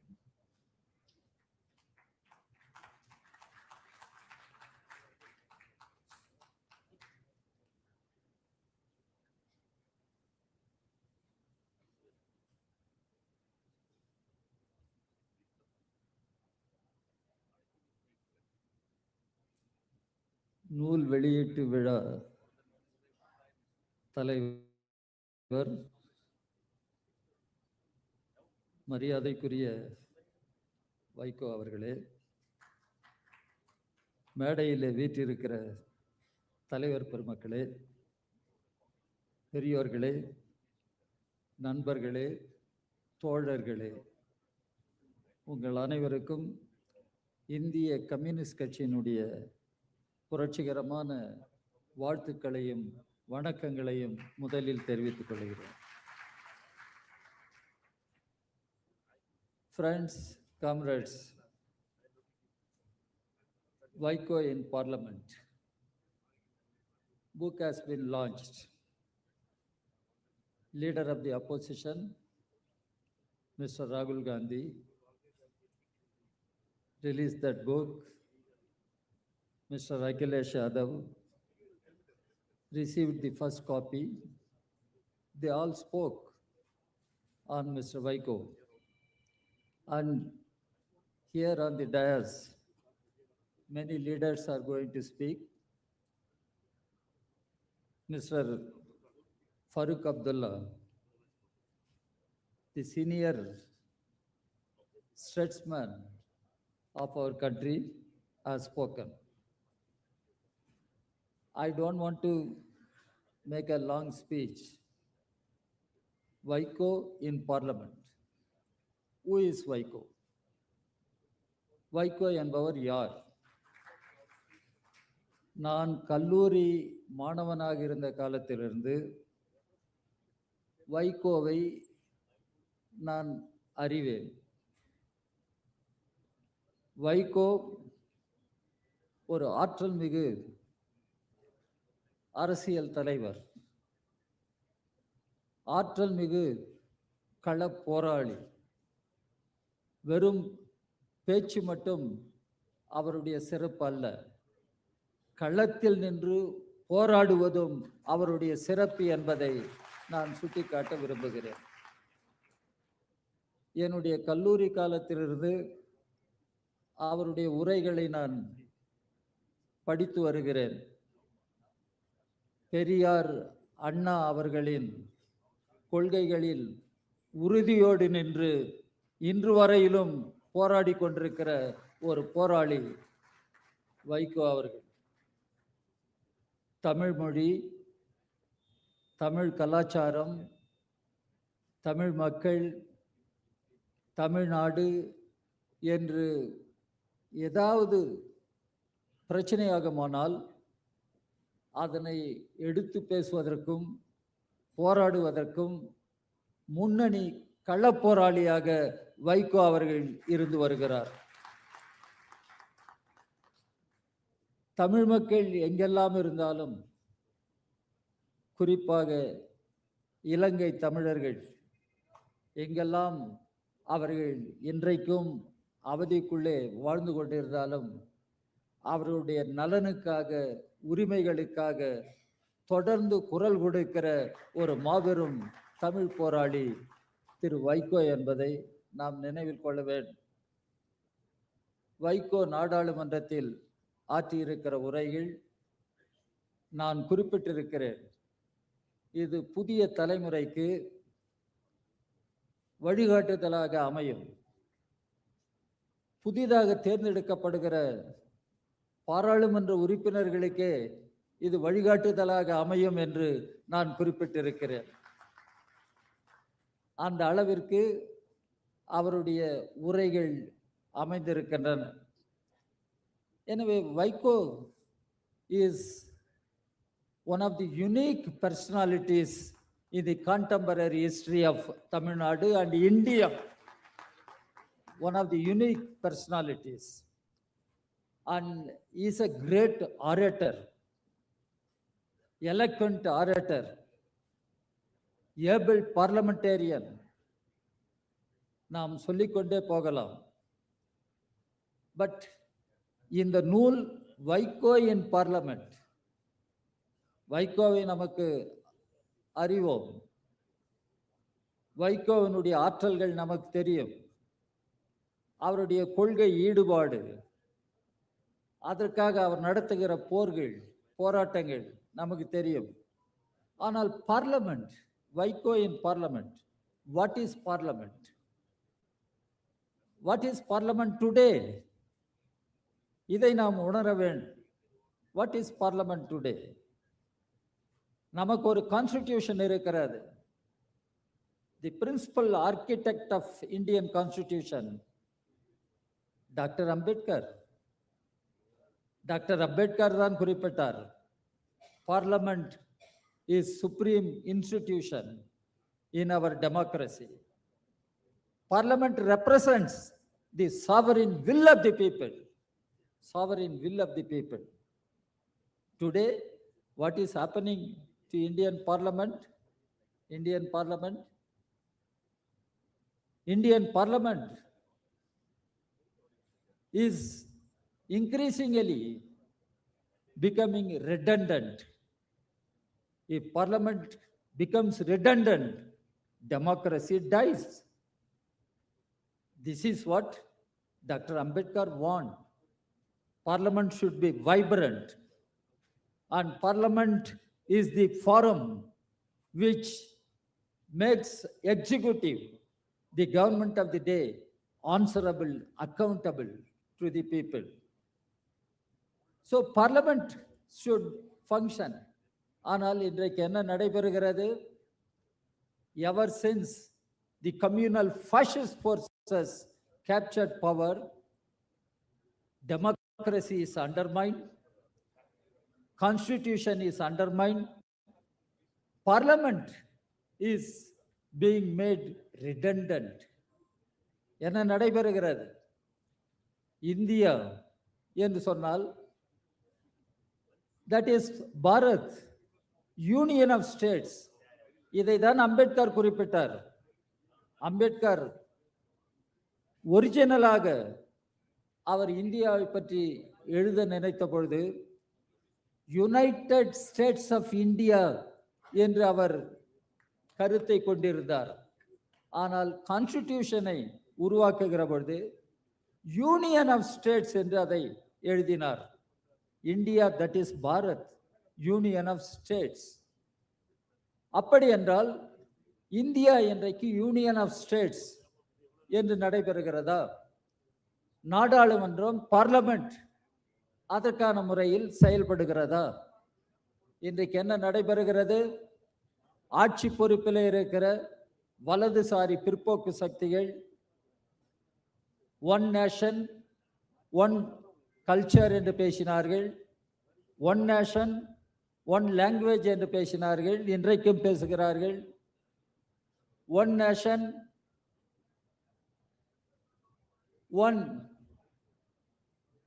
Election என்று பேசினார்கள், பேசுகிறார்கள். என்ன செய்ய போகிறார்கள் என்பது தெரியாது. ஆனால் one nation one tax என்று பேசினார்கள். இன்றைக்கு ஒன் நேஷன் ஒன் எக்ஸாமினேஷன் என்று இன்றைக்கு பேசுகிறார்கள். One nation one examination. India எங்கே போய் கொண்டிருக்கிறது? India is a multi-dimensional country of tremendous diversities. These diversities must be celebrated. ஆனால் இன்றைக்கு ஆட்சி பொறுப்பில் இருப்பவர்கள் இந்தியாவை ஒரு மல்டி டைமென்ஷனல் கண்ட்ரி என்ற நிலையிலிருந்து யூனிடைமென்ஷனல் கண்ட்ரியாக மாற்ற விரும்புகிறார்கள். This is the biggest challenge we are facing today. How to prevent this? How to reclaim our republic? India is a secular democratic republic. ஆனால் இன்றைக்கு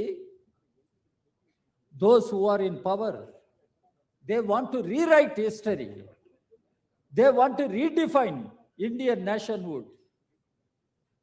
Where are we heading for? இந்த சூழலில்தான் நாம் வைகோவை நினைத்து பார்க்க வேண்டும்.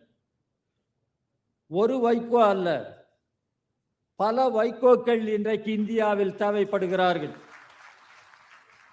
இந்தியாவை காப்பாற்ற வேண்டுமானால் இந்த ஒரு வைகோ என்பது மட்டுமல்ல, பல வைகோக்கள் தமிழ்நாட்டில் மட்டுமல்ல, இந்தியாவின் அனைத்து பகுதிகளிலும் உருவாக வேண்டும். அனைத்து பகுதிகளிலும் உருவாக வேண்டும்.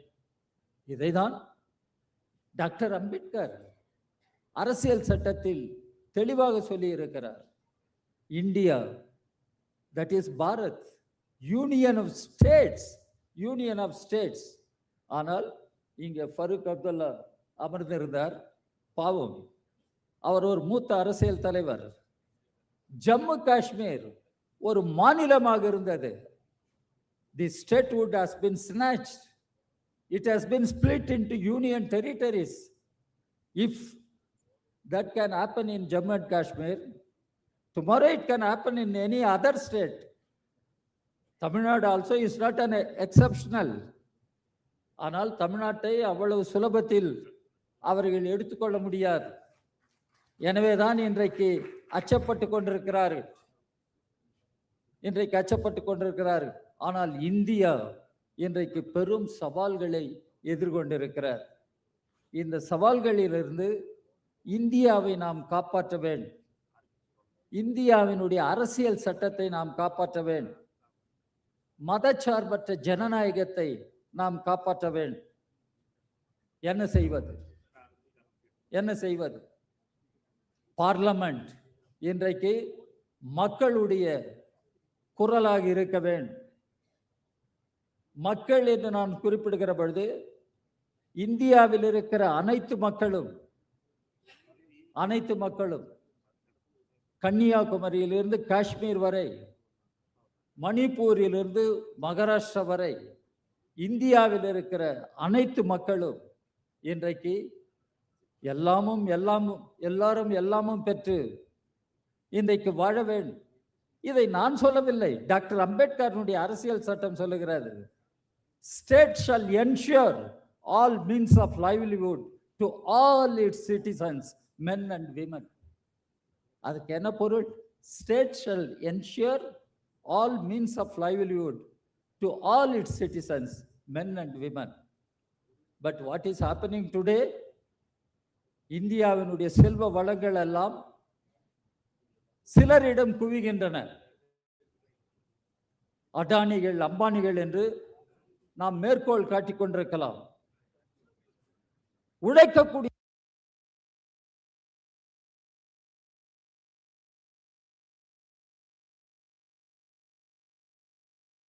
மக்களினுடைய உரிமைகள் பறிபோகின்றன. இதை எப்படி தடுத்து நிறுத்துவது? எல்லா மொழிகளும் இன்றைக்கு காப்பாற்றப்பட வேண்டும். எல்லா கலாச்சாரங்களும் இன்றைக்கு காப்பாற்றப்பட வேண்டும். இதை எப்படி செய்வது? இன்றைக்கு காப்பாற்றப்பட வேண்டும். இதை எப்படி செய்வது?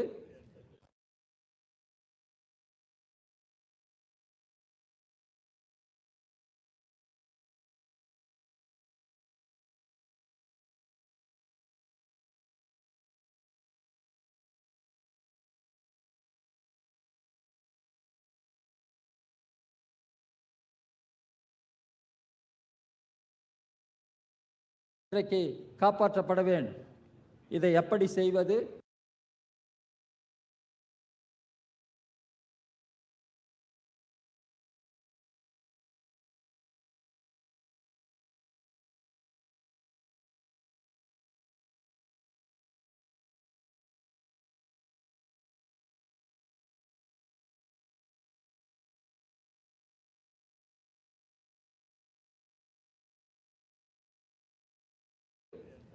எனவே பார்லமெண்ட் என்பது இன்றைக்கு ஜனநாயகத்தின்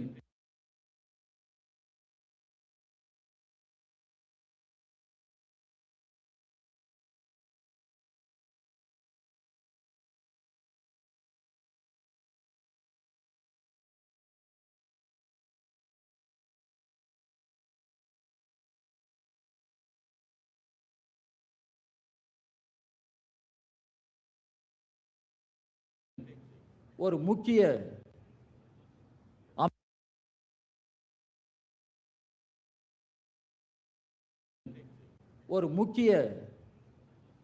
அமைப்பு. பார்லமெண்ட் இன்றைக்கு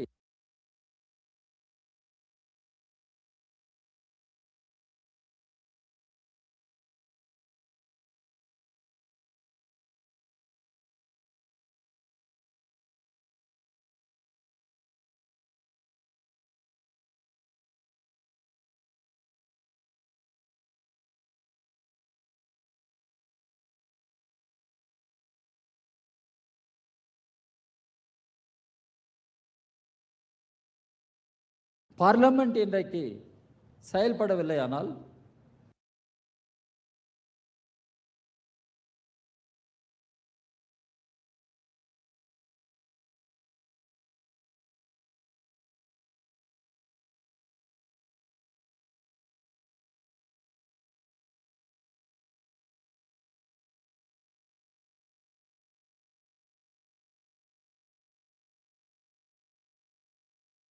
பார்லமெண்ட் இன்றைக்கு செயல்படவில்லையானால்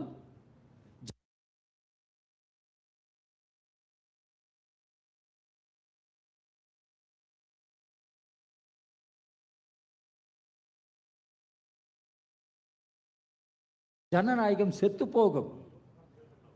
அதான் இன்றைக்கு இந்தியாவில் நடந்து கொண்டிருக்கிறது. எனவே வைகோ இன் பார்லமெண்ட்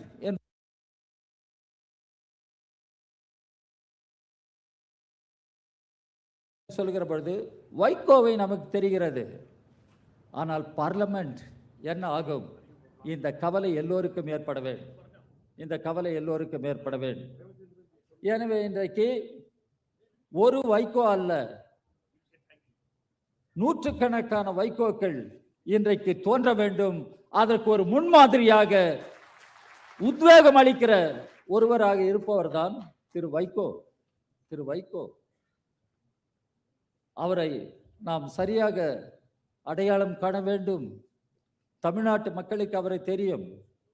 இந்தியா முழுவதற்கும் திரு வைகோ இன்றைக்கு தெரிகிறார். நாடாளுமன்றத்தில் அவருடைய உரைகளை இன்றைக்கு எல்லோரும் பார்க்கிறார்கள்.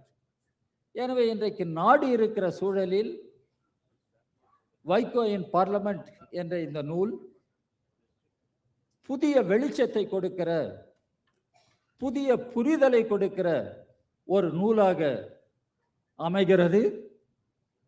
இதை புதியவர்கள், இளம் தலைமுறையினர் இன்றைக்கு படிக்க வேண்டும். புதிதாக அவர்கள் கற்க வேண்டும். வைகோவினுடைய செயல்பாடு என்பது சாதாரணமானது அல்ல. வைகோ இன்றைக்கு சரித்திரம் படைத்த ஒரு சரித்திர நாயகன். அந்த சரித்திர நாயகன் இன்றைக்கு ஒரு சோர்ஸ் ஆஃப் இன்ஸ்பிரேஷன், எல்லோருக்கும் உத்வேகம் அளிக்கிற ஒரு ஊற்றுக்கண் இந்த வைகோ என்று நாம் பெருமைப்படலாம். நான் தமிழ் மண்ணின் மகன்தான். ஒரு வைகோ ஒரு தமிழர் என்ற முறையில் அந்த பெருமையை நானும் உணர்கிறேன்.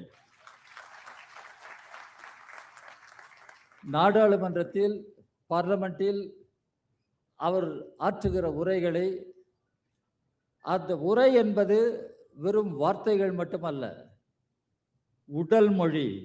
வைகோ எழுகிற பொழுதே அதில் ஒரு கம்பீரமும், வைகோ எழுகிற பொழுதே ஏதோ ஒன்றை இவர் சொல்ல போகிறார் என்ற உணர்ச்சி பெருக்கை நம்மால் பார்க்க முடியும். வைகோ பாராளுமன்றத்தில் அவர் ஆற்றுகிற உரைகளின் போது, இன்றைக்கு அவர் இளைஞர் இப்படியெல்லாம் சொல்லுகிறார்கள். அவர் எந்த காலத்திலும் அப்படித்தான் இருப்பார். எனவேதான் திரு வைகோ நீண்ட நாள் வாழ வேண்டும், தமிழ் மக்களுக்காகவும் இந்திய மக்களுக்காகவும் அவர் பாடுபட வேண்டும் என்று இந்திய கம்யூனிஸ்ட் கட்சியின் சார்பில் நான் வேண்டுகிறேன். வைகோ இன்றைக்கு ஒரு கட்சிக்கு மட்டும் தலைவராக நீங்கள் பார்ப்பது கூடாது. நல்லது, நீங்கள் அவரை போற்ற வேண்டும். அதே நேரத்தில் வைகோ இந்த இந்திய மண்ணுக்கே ஒரு தலைவர் என்று நாம் பார்க்க வேண்டும். That is why we celebrate the life of Comrade Vaiko. We celebrate his life. We celebrate his contributions to our democracy, to our progress of the country. Anyway, on behalf of the Communist Party of India, I convey my revolutionary greetings to Comrade Vaiko. He is our Comrade Vaiko. உங்களை எல்லாம் நான் தோழர்கள் என்று அழைக்கிற பொழுது அவரும் என்னுடைய தோழர் தான். அந்த தோழமை இன்றைக்கு இந்தியாவை காப்பதற்கும் இந்தியாவை முன்னெடுத்து செல்வதற்குமான ஒரு தோழமையாக அமைய வேண்டும் என்று இந்திய கம்யூனிஸ்ட் கட்சி சார்பில் நான் வேண்டுகிறேன். எனவே வைகோ இன் பார்லமெண்ட் என்று நாம் அந்த நூலை பார்க்கிற பொழுது வைகோவையும் நாம் அறிய வேண்டும், பார்லமெண்ட் இன்றைக்கு எப்படி இருக்கிறது என்பதையும் அறிய வேண்டும். எப்பொழுது இந்திய பார்லமெண்டில் பிரதமர் அவைக்கு வர வேண்டும், உள்துறை அமைச்சர் அவைக்கு வர வேண்டும், கெஞ்சி கூத்தாடுகிறார்கள். எங்கே பிரதமர், எங்கே உள்துறை அமைச்சர், ஏன் அவைக்கு வரவில்லை என்று. இது பார்லமெண்ட்டையே அவமதிப்பதாகும். அதனால்தான் டாக்டர் அம்பேத்கர் சொல்லுகிற பொழுது parliament is supreme institution in our democracy. Parliament முடக்கப்படுமானால் ஜனநாயகம் செத்து போகும். இதுதான் ஜெர்மனியில் நடந்தது. பாராளுமன்றத்தை தீ வைத்து கொளுத்தி பழியை கம்யூனிஸ்டுகள் மீது போட்டு இறுதியில் அங்கே தோன்றியது பாசிசம், ஹிட்லர் தலைமையில் பாசிசம். அப்படிப்பட்ட ஒரு கதி இந்தியாவில் வந்துவிடக்கூடாது. இப்பொழுதே ஆட்சி பொறுப்பில் இருப்பவர்கள் பின்பற்றுகிற செயல்கள் எல்லாம் ஒரு பாசிஸ்ட்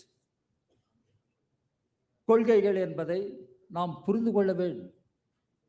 பாசிஸ்ட் கொள்கைகள். இந்த பாசிசத்தை முறியடிக்க வேண்டும், பாராளுமன்றத்தை காப்பாற்ற வேண்டும் என்றால் வைகோ போன்றவர்கள் இன்றைக்கு களத்தில் நிற்கிறார்கள். அவர்களுக்கு ஆதரவாக மக்கள் நிற்க வேண்டும், இந்தியாவை காப்பாற்ற வேண்டும். எனவே திரு வைகோ அவர்களுடைய வாழ்க்கை நமக்கெல்லாம் ஒரு பாடமாக இருக்கிறது. வைகோ அவர்களினுடைய பேச்சுகள் நமக்கெல்லாம் புதிய புரிதலை கொடுக்கிறது. வைகோ போல பல வைகோக்கள் இந்தியாவில் தோன்ற வேண்டும், தமிழ்நாட்டில் தோன்ற வேண்டும் என கேட்டு திரு வைகோ அவர்களுக்கு கம்யூனிஸ்ட் கட்சியின் சார்பில் என்னுடைய வாழ்த்துக்களை சொல்லி விடைபெறுகிறேன். நன்றி. Thank you, Comrade Raja. Sanjay Raut, my friend, said that whatever he wants to speak, he has already spoken to Vaiko himself. Now, Vaiko ji wants my friend G.K. Vasan to address the gathering.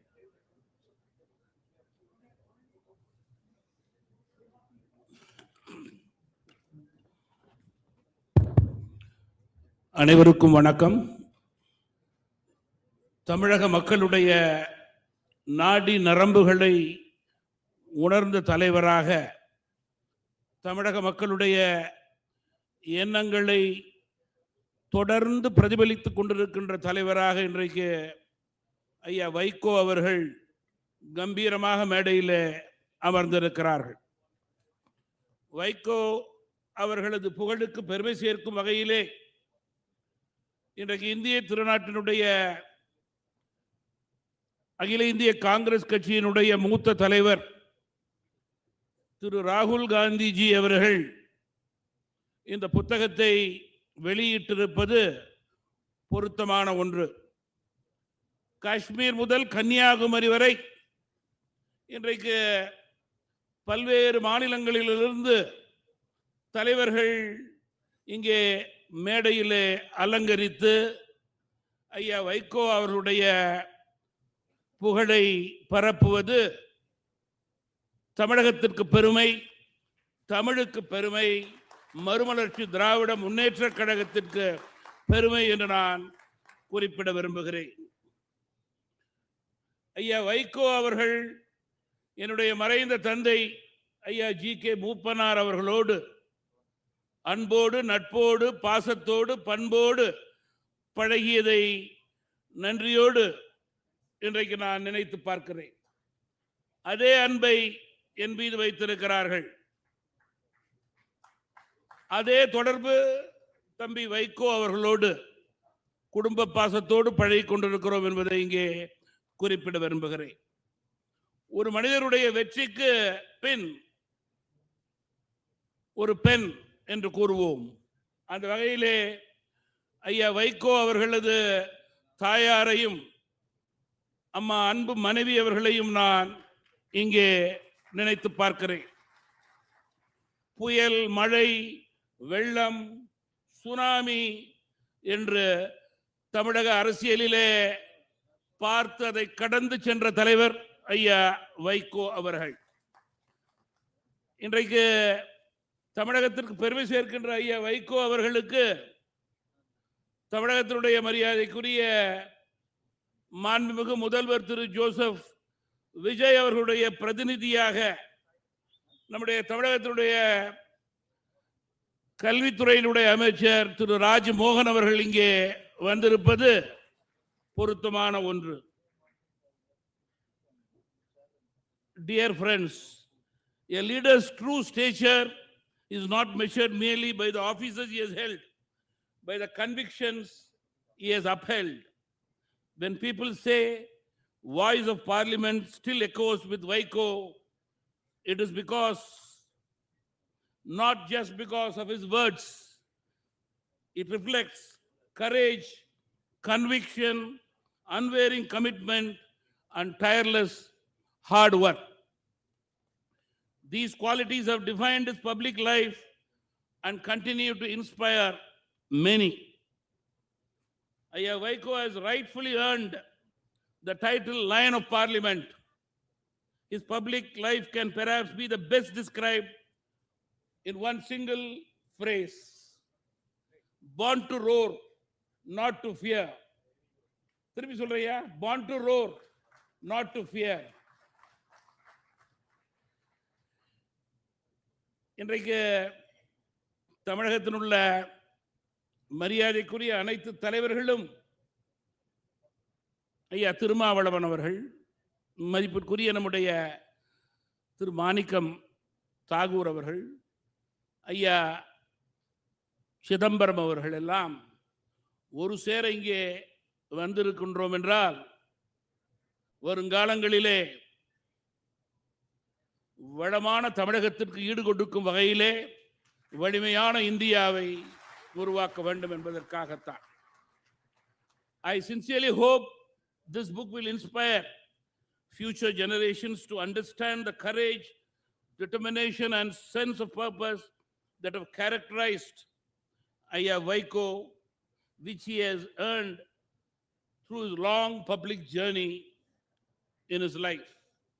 May our shared history remain a proud foundation, and may our future be even brighter horizon in the days to come, in the interest of our nation. Nandri Vanakkam.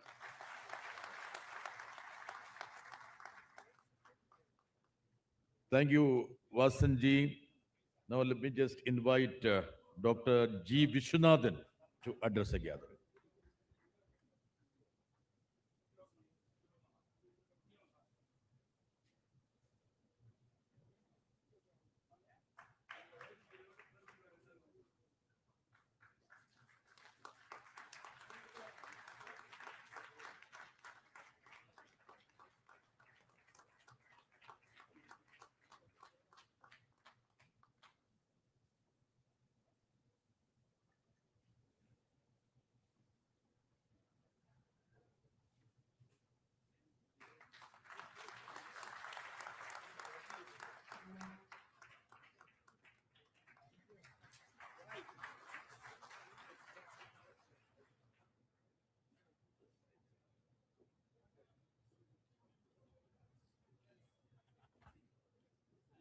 அனைவருக்கும் வணக்கம்.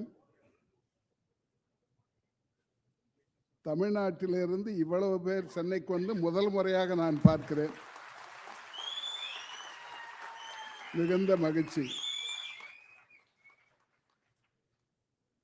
The hero of today, Mr. Vaiko, all the political leaders from various parts of India, members of Parliament, other distinguished invitees, members of the press and media, very good afternoon to you. Very good evening to you. I am happy that I am able to participate in this function where Vaiko's speeches are being published. He was there in Parliament 4 times in Rajya Sabha and twice in Lok Sabha. He started his career in 1978. 11 years before him, I was elected to Parliament. I came to Lok Sabha in 1967. Of course,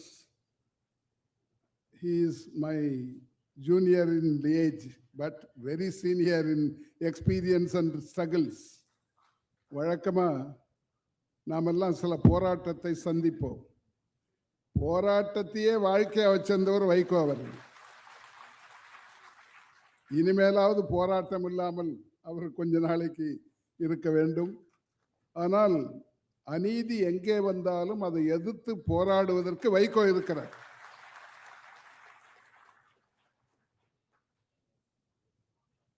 அவர் எவ்வளவு நாள் சிறையில் இருந்தார்? திரு ப. சிதம்பரம் குறிப்பிட்டு சொன்னார். 5 ஆண்டுகளுக்கு மேலே சிறையிலே இருந்திருக்கிறார் வைகோ அவர்கள். வேலூர்லேயே 19 மாதம் இருந்தார். எந்த குற்றச்சாட்டாவது அவர் மீது கொண்டு வரப்பட்டு வழக்கிலே தீர்ப்பு வந்திருக்கிறதா என்று நான் பார்த்தேன். There was no case which went to the court and he was not convicted at all. நான் எந்த கட்சியும் சேர்ந்தவன் அல்ல. இங்கே நிறைய எம்பிக்கள்லாம் வந்திருக்கிறார். நான் அதைத்தான் சொல்ல விரும்புகிறேன். Political leaders are here. Why this is happening in our country? It's not only Vaiko. Out of 5 lakh prisoners in India, 4 lakhs of them are under trial prisoners. No case is being conducted against them, no conviction. The policeman becomes a judge. That's how 4 lakh people are now in the jail. And the cases are going. 3 years ago, there were 3 crores of cases pending in India. In 2026, it has gone to 5.5 crores. India வளருகிறது. நம்ம தானே சொல்றோம் India வளரணும்னு. இதில் வளர்ந்துட்டு இருக்கோம். நாம வக்கீல் வைக்கிறது case நடத்துறதுக்கு இல்லை, வாய்தா வாங்கிறதுக்கு. ஜட்ஜுக்கு சம்பளம் கொடுக்கறது கேஸ் முடிக்கிறதுக்கு இல்லை, வாய்தா போடுறதுக்கு. This is what is happening in our country. And poor people cannot go to High Court and Supreme Court, you know it. I am not going into the details. என்னுடைய வேண்டுகோள் இங்கே பல அரசியல் கட்சி தலைவர்கள் வந்திருக்கிறார்கள். I would like to request them. How can this go on in this country? Of course, I have traveled around 60 countries of the world, democratic countries, dictatorship, half democracy, gated democracy, basic democracy, etc. But there is a possibility of this country coming out if both the opposition and the ruling parties spend time together. We cannot go on fighting all the 5 years. That's my thesis. Election is necessary, but we can spend 1 or 2 years for political bickerings. The rest of the time, we should spend on the development of the people and the country. What is happening? 30, 40 years ago, China was with us. In fact, their per capita income was lesser than India. Now, where are they and where are we? Our per capita income is $3,000. They have crossed $14,000. And we are permanently poor people. There are, according to UNO, about 20 crores of people are living in absolute poverty. It may be true or may not be true, but the figures are there. And we are always fighting. For example, the NEET. There is a big debate whether NEET should be there, cancelled or state-wise, etc. But what is the need for NEET? Have we ever discussed this in Parliament?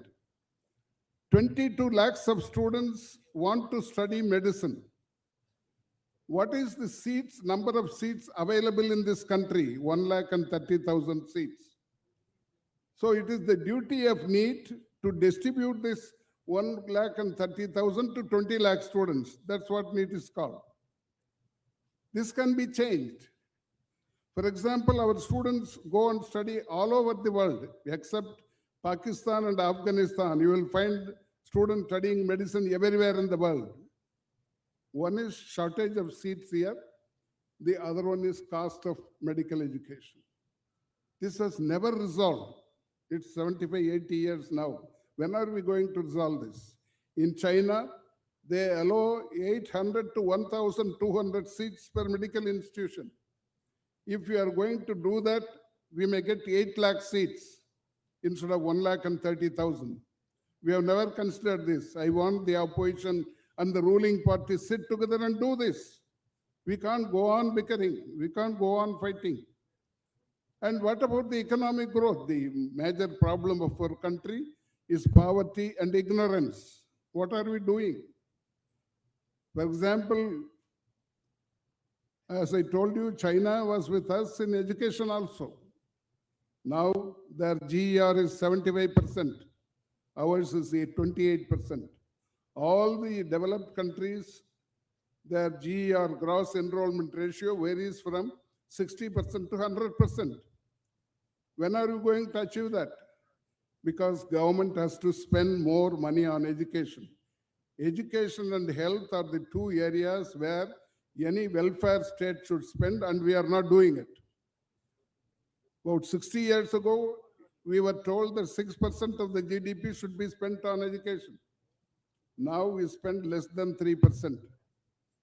The budget is growing. Now this year's budget is, I think, 55 lakh crores. What have we allotted for education? It's only 2.5%. So these are the things I want, for the sake of the people, the ruling party and the opposition should together and do this. It may be discussed in Parliament or outside, but I don't know what is going to happen. I was there for 10 years when Indira Gandhi was the Prime Minister. Not a single day the entire house was adjourned. Even though the entire leaders of India were there, starting from A.K. Gopalan, P. Ramamurthy, everybody, and Ram Manohar Lohia, Indrajit Gupta, Bhupesh Gupta, everybody was there. But not a single day the Parliament was adjourned. Why can't it happen now? It depends on the attitude of both the ruling party and the opposition. I would very much like the leaders who have come here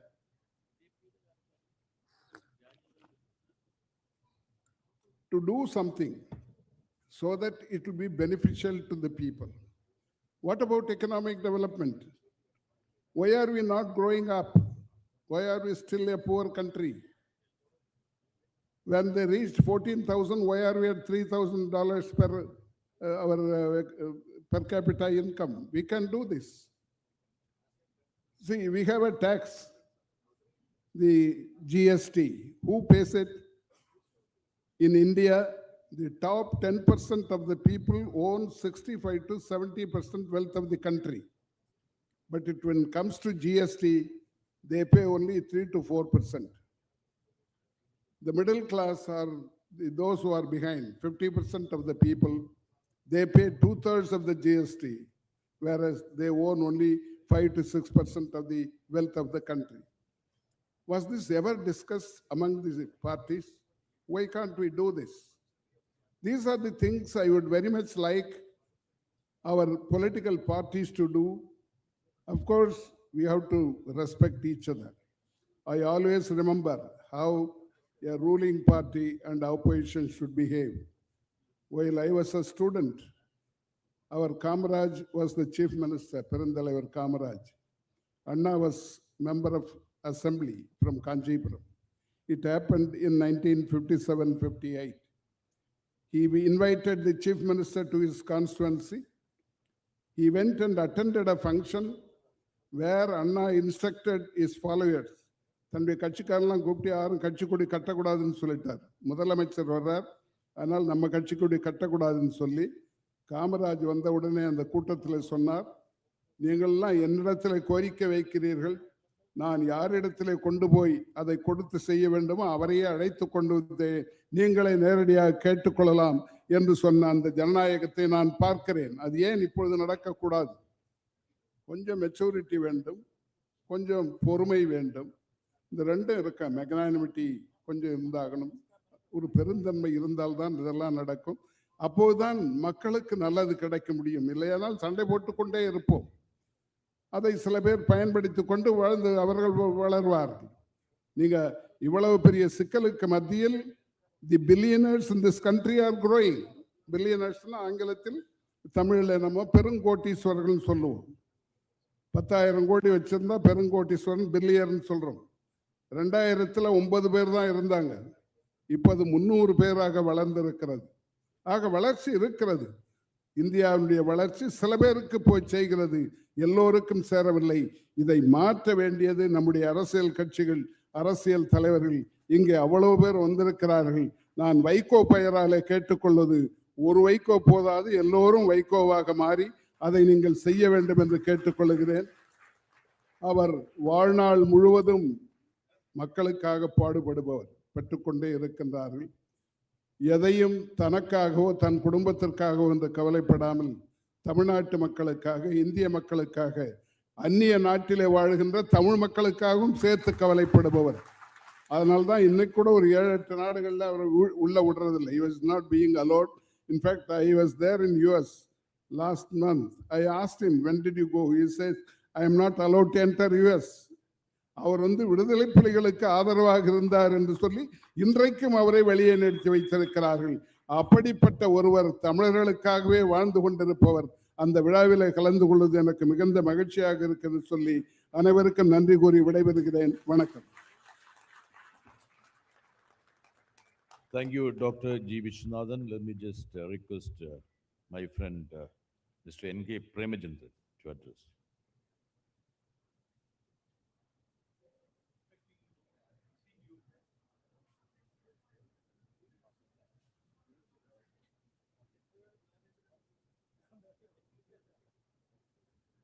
Thank you very much. Really, I'm sorry, I'm little late. Could not attend the function in which Rahul Gandhi and Akhilesh Yadav was there at the time of publication of the book. So I know the paucity of the time. Sri John Brittas is always giving the warning to us that the time is too short. It was planned to close by 5:30. Now it is running beyond time. I know with video. See, it's really an enthusiastic function by which we Gopal Swami, or the most famous Vaiko's contribution to the Parliament, is being published as a book, Vaiko in Parliament. 3 decades of his parliamentary interventions, his contribution to the Parliament, his contribution to the nation through the parliamentary process. And I had the opportunity to share experience with him both in Rajya Sabha and Lok Sabha. And his eloquent speeches, actually it is striking the walls of the Parliament, and it is having its own echoes and its impact. Most of the contributions are well explained in the visual presentation also. I still remember in Rajya Sabha, when I was in Rajya Sabha, he was arrested in the year 2002 because of his outspoken speech in support of Sri Lankan Tamil, in particular the LTT organization, for which under Pota the Tamil Nadu government has arrested. He was imprisoned in jail. I was in Rajya Sabha, but at that time no one is very interested in making a submission before the House, because everybody knows that it is an anti-national or it is a terrorist speech. It is being considered in such a way. Still, I remember the day by which, through a special mention, I have raised the matter in Rajya Sabha so as to get release of Vaiko. Still, I remember with strong gratitude. Subsequently, I had the opportunity to share with him in so many political activities. In particular, I would like to say, even in the NEET movement, just minutes before Mr. Sri Vishwanathan is speaking about the NEET and the agitation which we have all witnessed, the nationwide agitation in which when we are on strike inside the parliament and outside the parliament, the 82 years veteran leader of the Tamil, especially his party or in Tamil Nadu, not only in Tamil Nadu, in India, such a veteran leader of having 30 years of experience, both in Rajya Sabha and Lok Sabha, he is raising slogans using his hand and striking against the anti-people policies of the government. That is his braveness, his commitment and dedication to the cause in which he belongs to. That is what is Mr. Vaiko. So definitely he is a model to the youth and the young generation of this country. When he is 82, still he is having that enthusiasm and his commitment to the cause, his dedication to the people. He is always a fighter. He can be described as a fighter for the cause of the common people, downtrodden people, and for the cause of the social justice, both social as well as economic justice. Definitely his contribution, his wonderful contribution, not only in Parliament, but it is more than in Parliament, outside the Parliament. His wonderful contribution will be remembered forever. Once again, I take this opportunity to congratulate him for his valuable contribution for the public at large and particular in publishing this book, and let it be a lesson and model for all the coming generations who are the budding politicians in this country. With these words, I once again congratulate him and convey my all regards and best wishes for his future also. Thank you very much. Thank you, Premachandran. A small correction. Premachandran said that Vaiko should be a model for the young people. But Premachandran, he should be a model for old people like us also. Yeah. Let me just invite Shri Shankar V. Subramaniam because Manikam Tagore, as usual, wants to have the last word.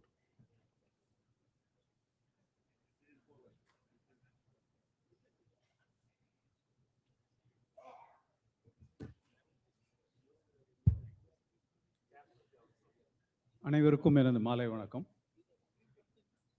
Respected dignitaries on the dais, Shri Vaiko ji, distinguished guests, ladies and gentlemen. It's a privilege for Kumudum Publications to be associated with this important volume of Shri Vaiko's 48 parliamentary speeches. For a publisher, there is a special responsibility in bringing a collection like this into a book. அதுக்கு முக்கியமான காரணம், இன்னைக்கு நம்ம இருக்கிற age வந்து swipe age அப்படின்னு சொல்லுவாங்க. அதை ஸ்வீப்பில் மறந்து போகாமல் இருக்கணும் அப்படின்னா அதை டீப்பாக பெனிட்ரேட் ஆகணும்னா அதை ஆவணப்படுத்தணும். அதை ஆவணப்படுத்துறத வந்து பெரிய கடமையாக எடுத்து நாங்கள் பண்ணணும். அதுக்கு வாய்ப்பு கொடுத்த திரு வைகோவுக்கு நன்றி. Because we are not merely publishing words, we are preserving a voice. இங்கே பேசினவங்க எல்லாருமே சொன்னாங்க, இது வந்து இளைய சமுதாயம் இதை பற்றி நிறைய படிக்கணும், தெரிஞ்சுக்கணும் அப்படிங்கிறது. அந்த விதத்தில் என்னுடைய ஒரு சின்ன அப்சர்வேஷன் வந்து, a parliamentary speech belongs to a particular moment. It responds to an issue. It's a debate, a circumstance of that time. But when 48 such speeches are brought together, something much larger emerges. We begin to see a journey. We see the issues that matter to Sri Vaiko. We see the causes he consistently articulated, and we see the evolution of the country and its political discourse through the years. For me, that is the real value of this book. Parliament is where many voices of India came together. Sri Vaiko's voice always had a distinct character, passionatism, articulation, and deeply rooted in his conviction. So as a publisher, our role is not to interpret those convictions, but to make sure they are recorded, accessible, and available for future generations to read and evaluate. I once again thank the kind audience, thank the dignitaries, and the opportunity given to Kumudam as a publication house. Thank you. Thank you, Shankar Subramaniam. Let me ask Mr. Manikam, my friend, to address the gathering, and after that, the most awaited Vaiko would be addressing you. எல்லாருக்கும் வணக்கம். நான் ஒன்றும் பெரிய பேச்சாளர் கிடையாது, அதனால் நன்றி சொல்கிறது மாதிரி நான் நன்றி சொல்லணும். எல்லாருக்கும் இவ்வளோ தூரம் வந்திருக்க தமிழ்நாட்டிலேருந்து வந்திருக்க ஒவ்வொருவருக்கும், அதுவும் அருமைக்குரிய நம்முடைய அடையாளமாக இருக்கின்ற சிவகாசியினுடைய நாடாளுமன்ற உறுப்பினராக இருந்து நம்முடைய தமிழ் மண்ணுக்கும் தமிழ்நாட்டுக்கும் மிகப்பெரிய அளவில் போராடி பல வகையில் குரலாக இருந்தவர் ஐயா வைகோ அவர்கள். அவரை பொறுத்த மட்டும் நான் ஒன்றும் சொல்லி உங்களுக்கு ஒன்றும் பெருசாக யாரும் இங்கே பல பேர் அவங்கள பற்றி பேசும்போது ரொம்ப வியப்பாக இருந்துச்சு. உங்கள் எல்லாருக்கும் அவங்கள பற்றி நிறையா தெரியும், நீங்கள் நிறையா சொல்லலாம், அதனால் அவரை சொல்வதற்கு ஒன்றும் இல்லை. அவருடைய பொறுத்த மட்டும் டெல்லியிலே தனி ஒருவராக அவர் ஒன்றும் தனக்கு அமைச்சர் வேணும், இவ்வளோ வருஷம் 5 வருஷம் 4 தடவை பார்லிமெண்ட்டில் இருந்தாங்க, லோக்சபாவில் ராஜ்யசபாவில் 2 தடவை லோக்சபாவில் இருந்தாங்கன்னு கணக்கு சொல்லிக்கிட்டு இருக்கோம்.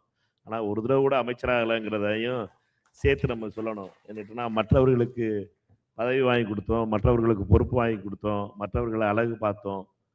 ஒரு வித்தியாசமான அரசியலை தமிழ்நாட்டுக்கு அறிமுகப்படுத்தியவர் அண்ணன் வைகோ அவர்கள். அவர்களை பொறுத்த மட்டும் அவர்கள் தமிழகத்தினுடைய அரசியலில் என்னைக்கும் தனி நட்சத்திரமாக என்றும் மின்னுவார். தமிழகத்தினுடைய அரசியலில் தியாகத்துக்கு எடுத்துக்காட்டாகவும், மற்றவர்களுக்கு பதவி வாங்கி கொடுத்தவெல்லாம் துரோகம் பண்ணிட்டு போகும்போது கூட சிரிச்ச முகத்தோடையும் அவர்களை வழி அனுப்பி வைத்த அந்த பண்பாடு அண்ணன் வைகோ அவர்களுக்கு இருக்கு. அதே போலவே சகோதரர் துரை வைகோ அவர்களும் வருங்காலத்தில் அந்த பண்பையும் பெறுவார் என்று எனக்கு நம்புகிறேன்.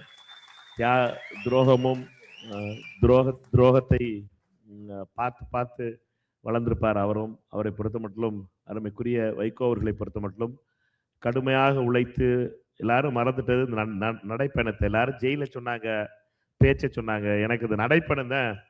என்னை பொறுத்த மட்டும் அவரை ஒரு பெரிய, நான் சிவகங்கையில் இருக்கும்போது 93 அவர் முதல் நடைப்பயணத்தை 93-94 நடந்த நடைப்பயணம் மதிமுகன்னு புது கட்சி ஆரம்பித்து நடைப்பயணத்தின் போது மதுரைக்கு வரும்போது மேலமாசி வீதியில் எவ்வளவு லட்சக்கணக்கானவர்கள் கூடியிருந்ததை பார்க்க முடிஞ்சிச்சு. அப்போ நான் மாணவர் காங்கிரஸில் நான் அப்போ சேரலை. ஆனால் அப்படிப்பட்ட மிகப்பெரிய புரட்சியாளர், தமிழகத்தினுடைய புரட்சியாளர், அவரை இன்று டெல்லி மாநகரம் கொண்டாடுகிறது. எதிர்க்கட்சி தலைவர் ராகுல் காந்தி அவர்கள் இதற்காக அவர்களுடைய புத்தகத்தை வாங்கி வெளியிட்டு பெருமைப்படுத்துகிற, காஷ்மீரில் தொடங்கி கன்னியாகுமரி வரைக்கும் இருக்கின்ற அனைத்து தலைவர்களும் அவரை புகழ்ந்து பேசுவது நம்முடைய மண்ணுக்கு கிடைத்த பெருமை என்று சொல்லி விடைபெறுகிறேன். நன்றி, வணக்கம்.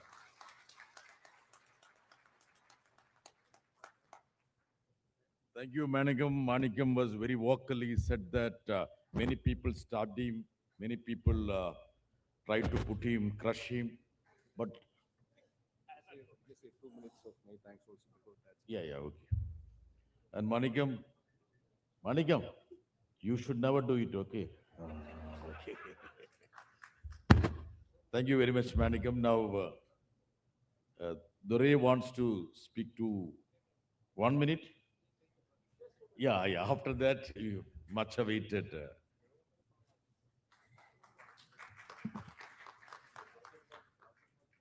டெல்லி தலைநகரில்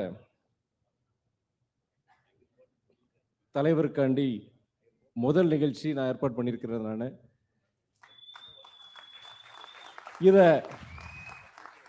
இந்த நிகழ்ச்சியை 6 மாதம் முன்னாடி பேசும் பொழுது அது என்கிட்ட கொடுத்துருங்க, நான் மிகவும் பிரம்மாண்டமாக நான் நடத்தி காமிக்கிறேன்னு சொல்லியிருந்தேன். ஆனால் தலைவர் அதை செய்யலை. 1 வாரத்துக்கு முன்னாடி தான் எனக்கு இந்த பொறுப்பு வழங்கப்பட்டது. எனக்கு என்ன வருத்தம்னா இதோட இனியும் பிரம்மாண்டமா நடத்தணுங்கிறதா என்னுடைய விருப்பம். அது எனக்கு ஒரு சின்ன வருத்தம், அவ்வளவுதான். இருந்தாலுமே எந்த குறையும் கிடையாது, மிகவும் சிறப்பாக இருந்தது. ஒரே மேடையில இத்தனை தலைவர்கள் நான் அப்ப பார்த்ததுல நீங்களும் பார்த்திருக்க மாட்டீங்க. அது தலைவர் வைகோவுடைய உழைப்பு தியாகத்திற்கு கிடைத்தது நான் பார்க்கிறேன். நான்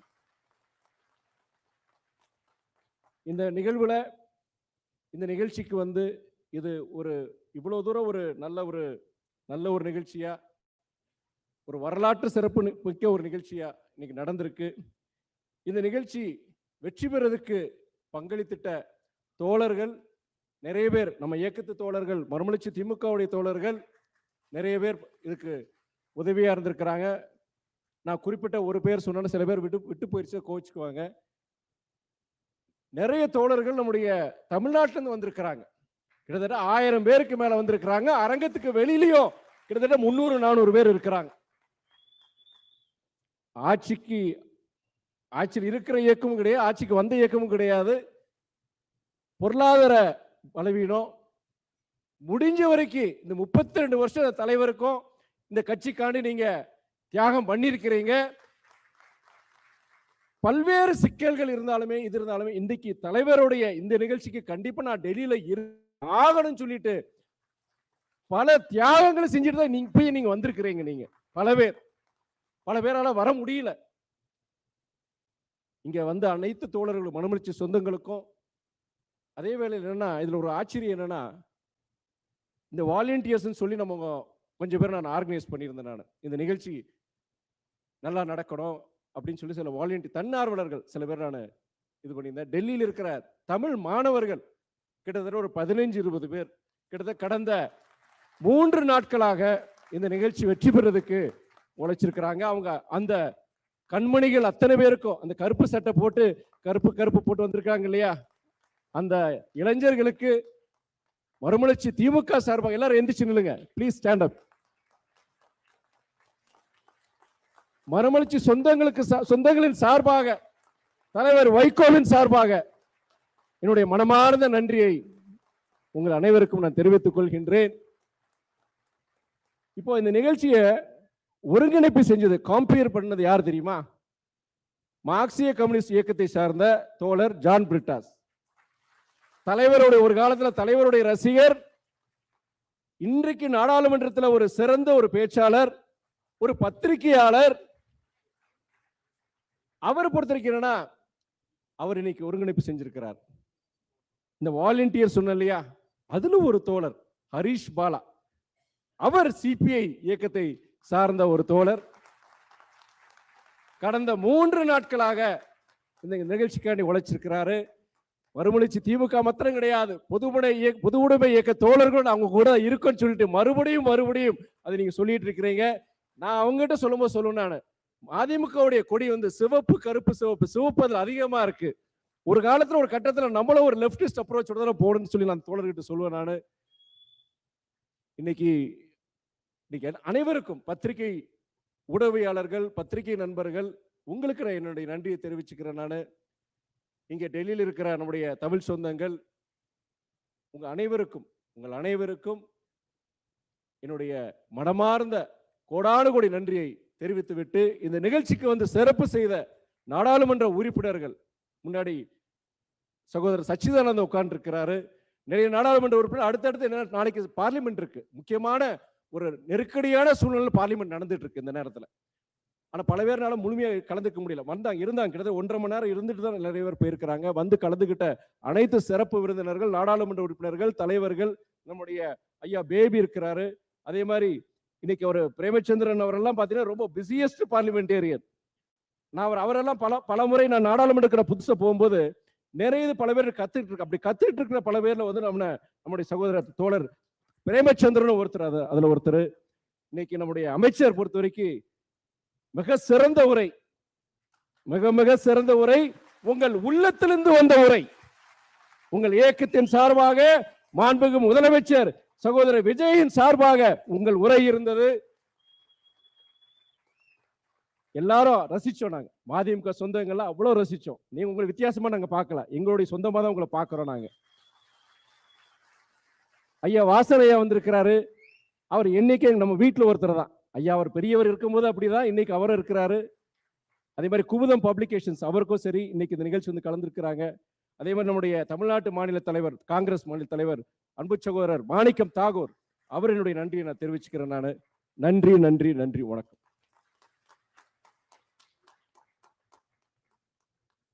Thank you, Dhiri, for your kind words. Now, we are coming to the most important part of this session, the one and the only Vaiko, the firebrand leader with unbreakable conviction, unwavering commitment. He is going to speak now. Please remove all the papers from there. It may catch fire. Okay. Thank you.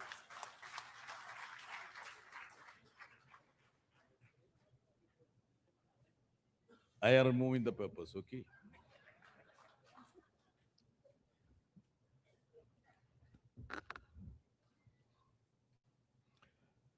என் வாழ்நாளில் மறக்க முடியாத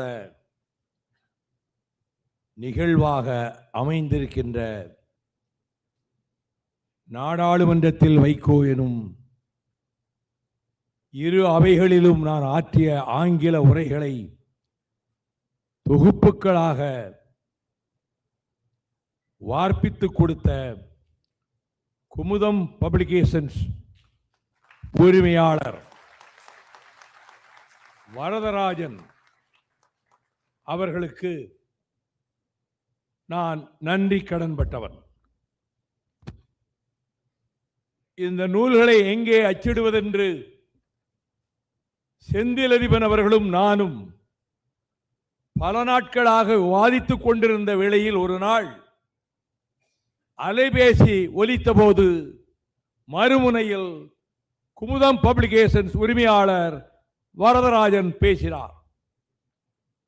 உங்கள் இல்லத்தில் நான் அருந்திய சிற்றுண்டியின் சுவையை இன்னும் மறக்கவில்லை. அதுபோன்ற சுவையான சிற்றுண்டியை எங்கும் நான் அருந்தியதில்லை. நீங்கள் வருவதாக சொன்னீர்கள், ஆனால் நீங்கள் வரவே இல்லை என்று சொன்னபோது நாளையே வருகிறேன் என்று சொன்னேன். என்ன செய்து கொண்டிருக்கிறீர்கள் என்று கேட்டார். நாடாளுமன்றத்தில் 30 ஆண்டு காலத்தில் ஆற்றிய ஆங்கில உரைகளை பிழை திருத்தம் பார்த்துக் கொண்டிருக்கிறேன். எங்கே அச்சிடப் போகிறீர்கள் என்று கேட்டார். ஆராய்ந்து கொண்டிருக்கிறேன், முடிவெடுக்கவில்லை என்று சொன்னேன். நாங்களே அச்சிடுகிறோம், எங்கள் செலவில் அச்சிடுகிறோம், நீங்கள் ஒரு பைசா செலவழிக்க வேண்டியதில்லை. நாங்களே இதை ஒரு கடமையாக கருதி, தமிழ்நாட்டுக்கு செய்கின்ற கடமையாக கருதி வெளியிடுகிறோம் என்று சொன்னார்.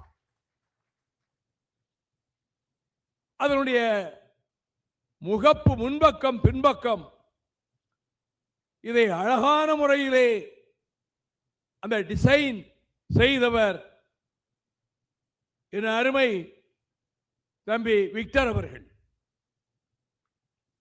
குறிப்பிட்ட நாட்களுக்குள் தயாரித்து விட்டார்.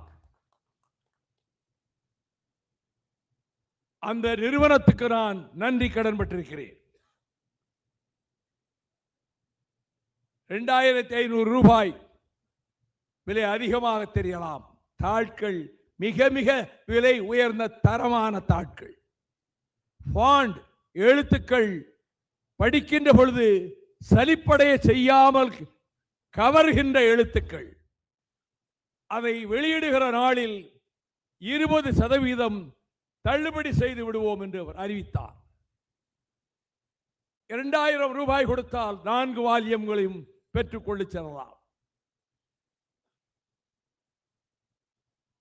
மனிதருள் மாணிக்கம் பண்டித ஜவஹர்லால் நேரு அவர்கள் குடும்பத்தில் இருந்து அவரும் எந்த நூலையும் வெளியிட்டதில்லை. அவரது பிரிய மகள் பிரியதர்ஷினி இந்திரா காந்தி அவர்களும் எந்த நூலையும் வெளியிட்டதில்லை. அவர்களது அருமை மகன் ராஜீவ் காந்தி அவர்களும் எந்த நூலையும் வெளியிட்டதில்லை. அந்த குடும்பத்திலேயே முதலாக இன்றைக்கு வெளியிடப்பட்ட நூல் ராகுல் காந்தி அவர்களால் நாடாளுமன்றத்தில் வைகோ என்கின்ற ஆங்கில உரைகளின் தொகுப்பு நூலாகும். அவர் வரக்கூடாது என்று விடுதலை புலிகளை கடுமையாக ஆதரித்தவன். உங்களை கடுமையாக விமர்சித்தவன் உங்கள் தந்தையாரை இந்த விழாவிலே பங்கெடுத்துக் கொள்ளக்கூடாது என்று சிலர் அறிக்கையும் தந்தார்கள், தகவலும் அனுப்பினார்கள். ஆனால் என்னுடைய புதல்வர் திருச்சிராப்பள்ளி நாடாளுமன்ற தொகுதியில் 40 தொகுதிகளிலும் இப்படி ஒருவர் பணியாற்றவில்லை என்று சொல்லத்தக்க பணிகளை ஆற்றிக் கொண்டிருக்கின்ற கழகத்தின் முதன்மை செயலாளர் துரை வைகோ அவர்களும் நானும் ராகுல் காந்தி அவர்களை சந்திக்க சென்றோம். அவர் இவரிடம் மிகவும் நேசம் காட்டினார். நூல்களை அதனுடைய மூலத்தை கொடுத்துவிட்டு, I have heavily criticized your father in my speeches. That is simple politics. Ignore it. அது அரசியல். அதை பற்றி நீங்கள் கவலைப்பட வேண்டாம் என்றார். அந்த பெருந்தன்மைக்கு நான் கடுமையாக விமர்சித்திருந்தாலும் இந்த விழாவிலே வந்து பங்கேற்று இந்த நூல்களை வெளியிட்ட அந்த உயர்ந்த உன்னதமான குணத்துக்கு தலைவணங்கி ராகுல் காந்தி அவர்களுக்கு நான் நன்றி தெரிவிக்கிறேன். இந்த நூல் வெளியீட்டு விழா நடைபெறாது என்றுதான் நான் நினைத்தேன். இங்கே நடைபெற்ற மாணவர் கிளர்ச்சி 65 நினைவூட்டுவதை போல புரட்சியாக வெடிக்க தொடங்கிய போது இனி நவம்பர் திங்கள் கடைசியில் தான் இந்த விழாவை நடத்த வேண்டும் என்ற முடிவுக்கு வந்தேன். ஆனால் அதில் ஒரு திருப்பம் ஏற்பட்டு கோரிக்கைகள் ஏற்கப்பட்டு கிளர்ச்சி நின்றது. திட்டமிட்டவாறு விழாவை நடத்த முடிவெடுத்தோம். முதல் நூலை பெற்றுக் கொள்ளுபவர் தமிழக முதலமைச்சர் மாண்புமிகு ஜோசப் விஜய் என்று தானே அறிவித்திருந்தீர்கள். நான் கட நேரம் யோசித்து பார்த்தேன். விஜய் வருகிறாரா? அடுக்கடுக்கான அலைபேசிகள், தொலைபேசிகள். ஒரு 50,000க்கு மேற்பட்டவர்கள் திரண்டிருப்பார்கள். இந்த விழா நடக்காது. அவருக்கு டெல்லி காவல்துறை முறையான பாதுகாப்பும் தராது.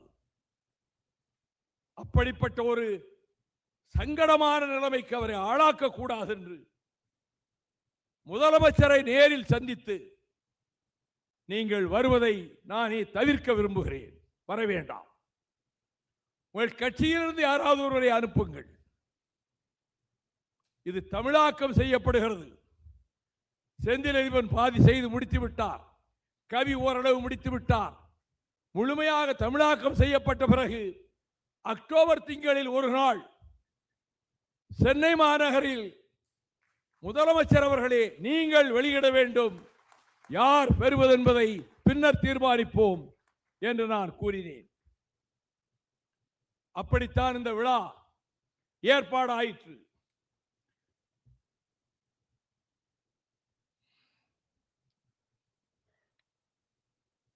இங்கே பேசிய மார்க்சிஸ்ட் கம்யூனிஸ்ட் கட்சியினுடைய அகில இந்திய செயலாளர், என்னோடு நாடாளுமன்ற மாநிலங்களவையிலே உடனிருந்தவர், இசையின்பால் மிகுந்த பற்று கொண்டவர், உயிர் நண்பர் பேபி அவர்களுக்கும், இந்திய கம்யூனிஸ்ட் கட்சியினுடைய அகில இந்திய செயலாளர் தமிழகம் தந்த ராஜா அவர்களுக்கும் நான் நன்றி தெரிவித்துக் கொள்கிறேன். தமிழ்நாடு காங்கிரஸ் கட்சியினுடைய தலைவராக மாணிக்கம் தாகூர் தேர்ந்தெடுக்கப்பட்டார் என்ற செய்தி வந்தவுடன் நம் விழாவை எவனாலும் தடுக்க முடியாது, அதற்கு இவர் இடம் தர மாட்டார் என்று நான் அப்பொழுதே முடிவெடுத்தேன். அதை போல நான் என் இடது பக்கத்திலே புரொஃபசர் மனோஜ்குமார் ஜா, வலது பக்கத்திலே ஜான் பிரிட்டாஸ், எங்களை 3 மஸ்கெட்டியர்ஸ், 3 மாவீரர்கள் என்று அழைப்பார்கள். அவர் நான் விடைபெற்று செல்வதற்கு முன்பு கடைசி ஃபேர்வெல் ஸ்பீச், பிரியாவிடை வரிசையாக எல்லோரும் என்னை பாராட்டி பேசிய போது ஜான் பிரிட்டா சொன்னார், நான் நேசிக்கின்ற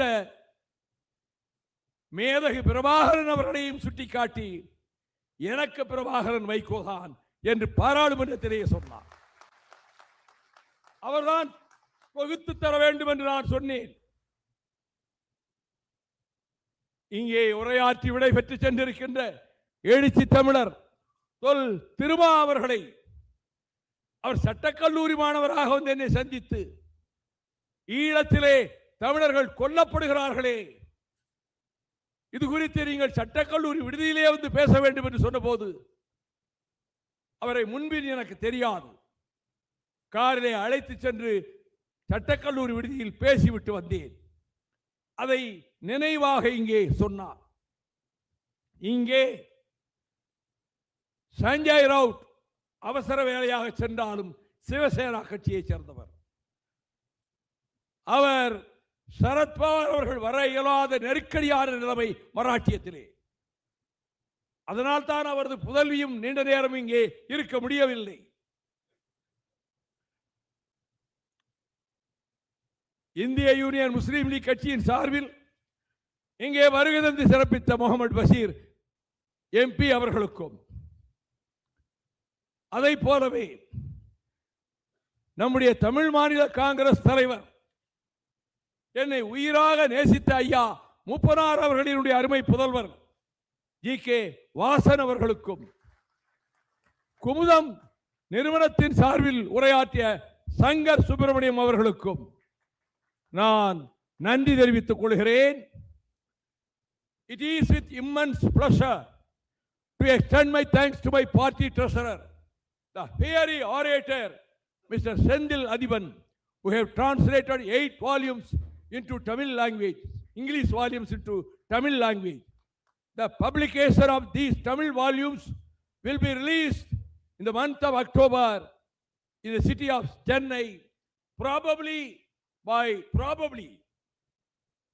I am expecting his consent, by the Honorable Chief Minister of Tamil Nadu. I am duty bound to express my hearty thanks to Raja Vaiyapuri, eldest son of my brother, Y. Ravichandran, who have devoted his time and energy for the compilation of all my speeches, which lasted for more than 6 months. 6 மாதம் அவன் பாடுபட்டான். அத்தனையும் கூகுளிலே இருந்து தொகுத்து உரைகளாக தயாரித்து கொடுத்தார். கனடாவிலே இருக்கிறான். அவனுக்கும், எங்கள் தாயகத்தினுடைய மேலாளர் கவி அவர்களுக்கும், வரைபடம் தந்த விக்டர் ஞான எபினேசர் அவர்களுக்கும், இந்த நிகழ்ச்சியை ஒழுங்குபடுத்துவதற்கு சென்னையிலிருந்து புறப்பட்ட நாளிலிருந்து இதுவரை பாடுபட்டு வருகிற துணை பொதுச் செயலாளர் ஜீவன் அவர்களுக்கும், அமைப்பு செயலாளர் வழக்கறிஞர் குருநாதன், அதை போலவே வடசென்னை ஒரு பிரிவு செயலாளர் தென்றல் நிசார் அவர்களுக்கும், மறுமலர்ச்சி திராவிட முன்னேற்ற கழகத்தின் உயிர் நாதமாக திகழ்கிற தொண்டர்படை தோழர்களுக்கும் என்னுடைய நன்றியை நான் தெரிவித்துக் கொள்கிறேன். அதே நேரத்தில் அவர்கள்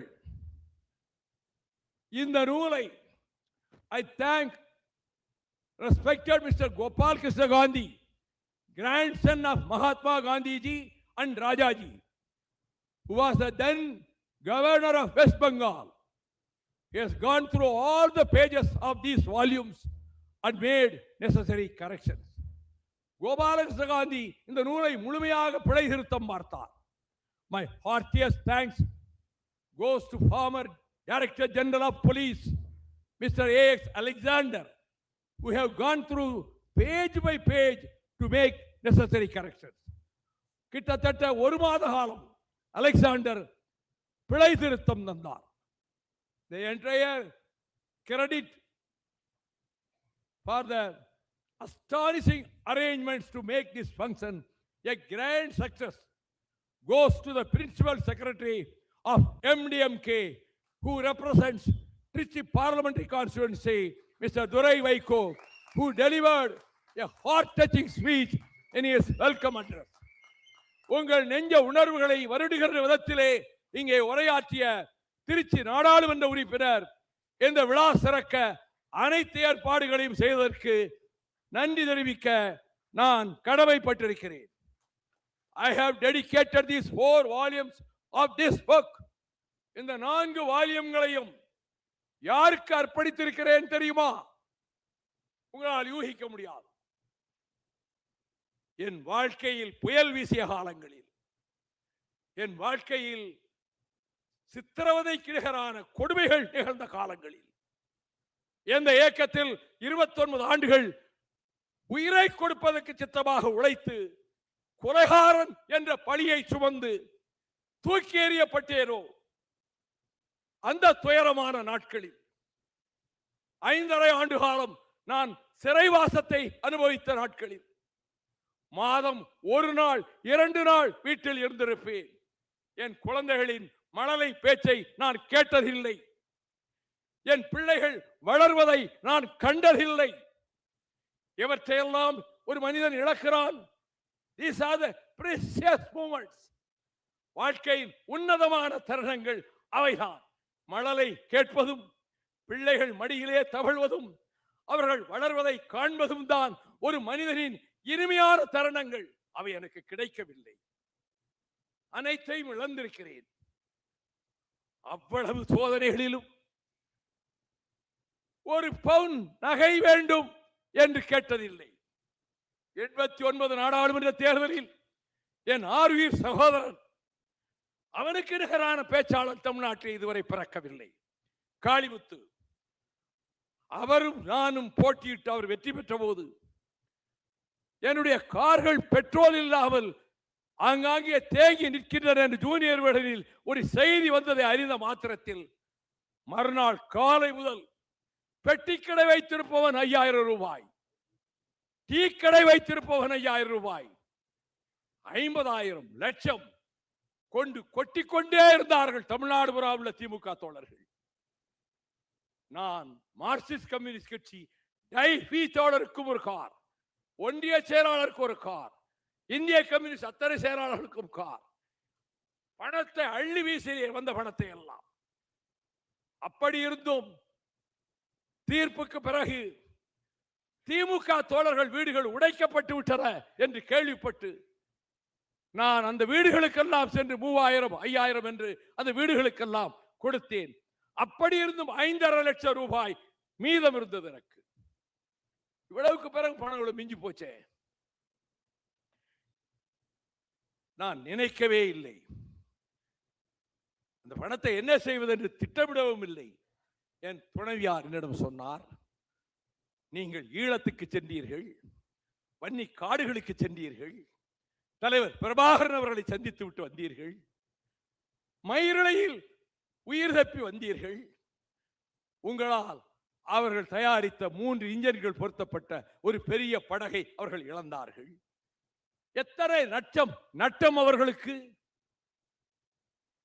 இந்த பணத்தை புலிகளுக்கு கொடுங்கள்.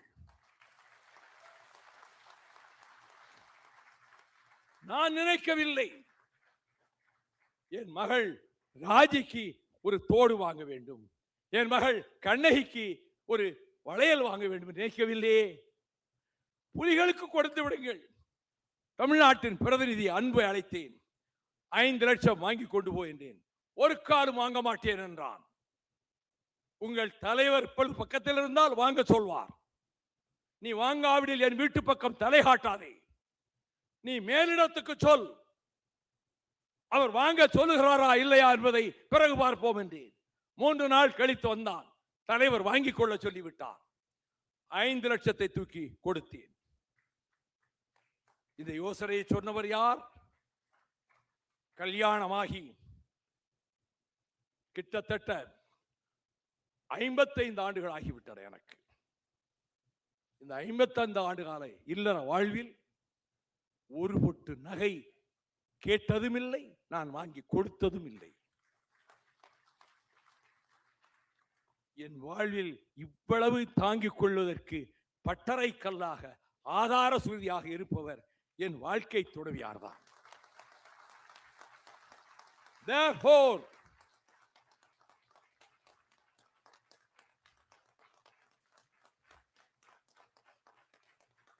Therefore, I have dedicated these 4 volumes to my spouse, Mrs. Renuka Devi, who have stood by me in all my trials and tribulations.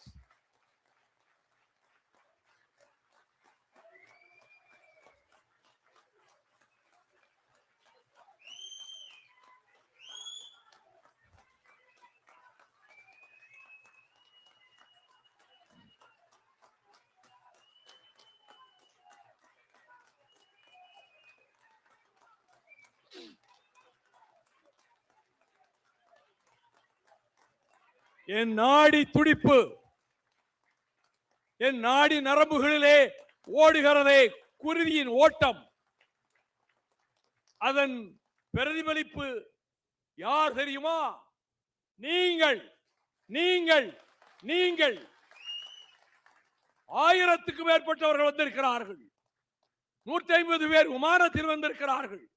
வாழ்நாளில் என்றைக்கு விமானத்தில் பயணம் செய்யாதவர்கள், தங்கள் பொருளாதார நெருக்கடியை மறந்துவிட்டு கடன் வாங்கி கொண்டு வந்திருக்கிறார்கள். உங்கள் காலடிகளில் என் நன்றியை வைக்கிறேன். நீங்கள் இருக்க எனக்கென்ன கவலை? இனி நம்மை எதிர்ப்பார் எவரும் இல்லை. இனி நம்மை நசுக்க முனைவோர் தொலைந்து இருக்கிற இடம் தெரியாமல் போவார்கள். முக்கியமான காலகட்டத்திலே இந்த நிகழ்ச்சி நடைபெற்றுக் கொண்டிருக்கிறது. ஒரு சரியான முடிவெடுத்ததற்கு பிறகு இந்த நிகழ்ச்சி நடைபெற்றுக் கொண்டிருக்கிறது. 23 பேர் அணிந்துரை தந்திருக்கிறார்கள். 23 பேர். எந்த நூலுக்கும் 23 பேர் அணிந்துரை தந்தது கிடையாது.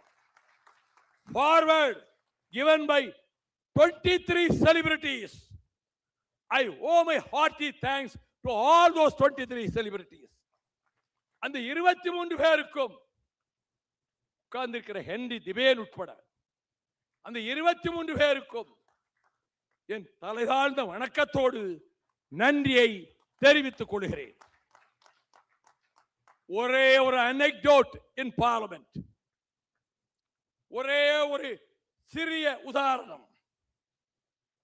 1980 ஆண்டு ஜூன் 21ஆம் தேதி காலை 10:30 மணிக்கு பிட்ச் என்ற பெயரிடப்பட்ட விமானம் விபத்துக்குள்ளாகி அதில் பயணித்த சஞ்சய் காந்தியும் அதை ஓட்டி வந்த பைலட் சக்சேனாவும் 2 பேரும் விமானம் கீழே விழுந்து நொறுங்கும் போதே மடிந்து போனார்கள். 2 பேரும் பலியானார்கள். இந்திரா காந்தி அம்மையார் பிரதமர், செல்லமகன் சஞ்சய் காந்தி மடிந்து கிடக்கிறான் உயிரற்றவனாக. பார்க்க போகவில்லை. உடன் இருந்து பயணித்து இறந்தாரே சக்சேனா விமானி, அவர் வீட்டுக்கு போனார் இந்திரா காந்தி. 3 மணி நேரம் அங்கே இருந்தார். கணவனை இழந்த அந்த விதவை மனைவிக்கு ஆறுதல் சொல்லிக் கொண்டிருந்தார். அதற்கு பிறகுதான் சஞ்சய் காந்தியை பார்க்க வந்தார். மாருதி மசோதா விவாதத்துக்கு வந்தபோது ஒரு குறிப்பிட்ட கட்சியைச் சேர்ந்த நாடாளுமன்ற உறுப்பினர் இந்த நாகரிகமான நிகழ்ச்சியில் பெயரை சொல்ல விரும்பவில்லை, கடுமையாக விமர்சித்து சஞ்சய் காந்தியை மிக கடுமையாக விமர்சித்து பேசினார். பேசி அமர்ந்தவுடன் என்னுடைய பெயர் வாசிக்கப்பட்டது. அந்த குறிப்பிட்ட உறுப்பினர், டோன்ட் கோ அவே, சபையை விட்டு வெளியே போகாதே, என் பேச்சை கேட்டுவிட்டு பிறகு போ.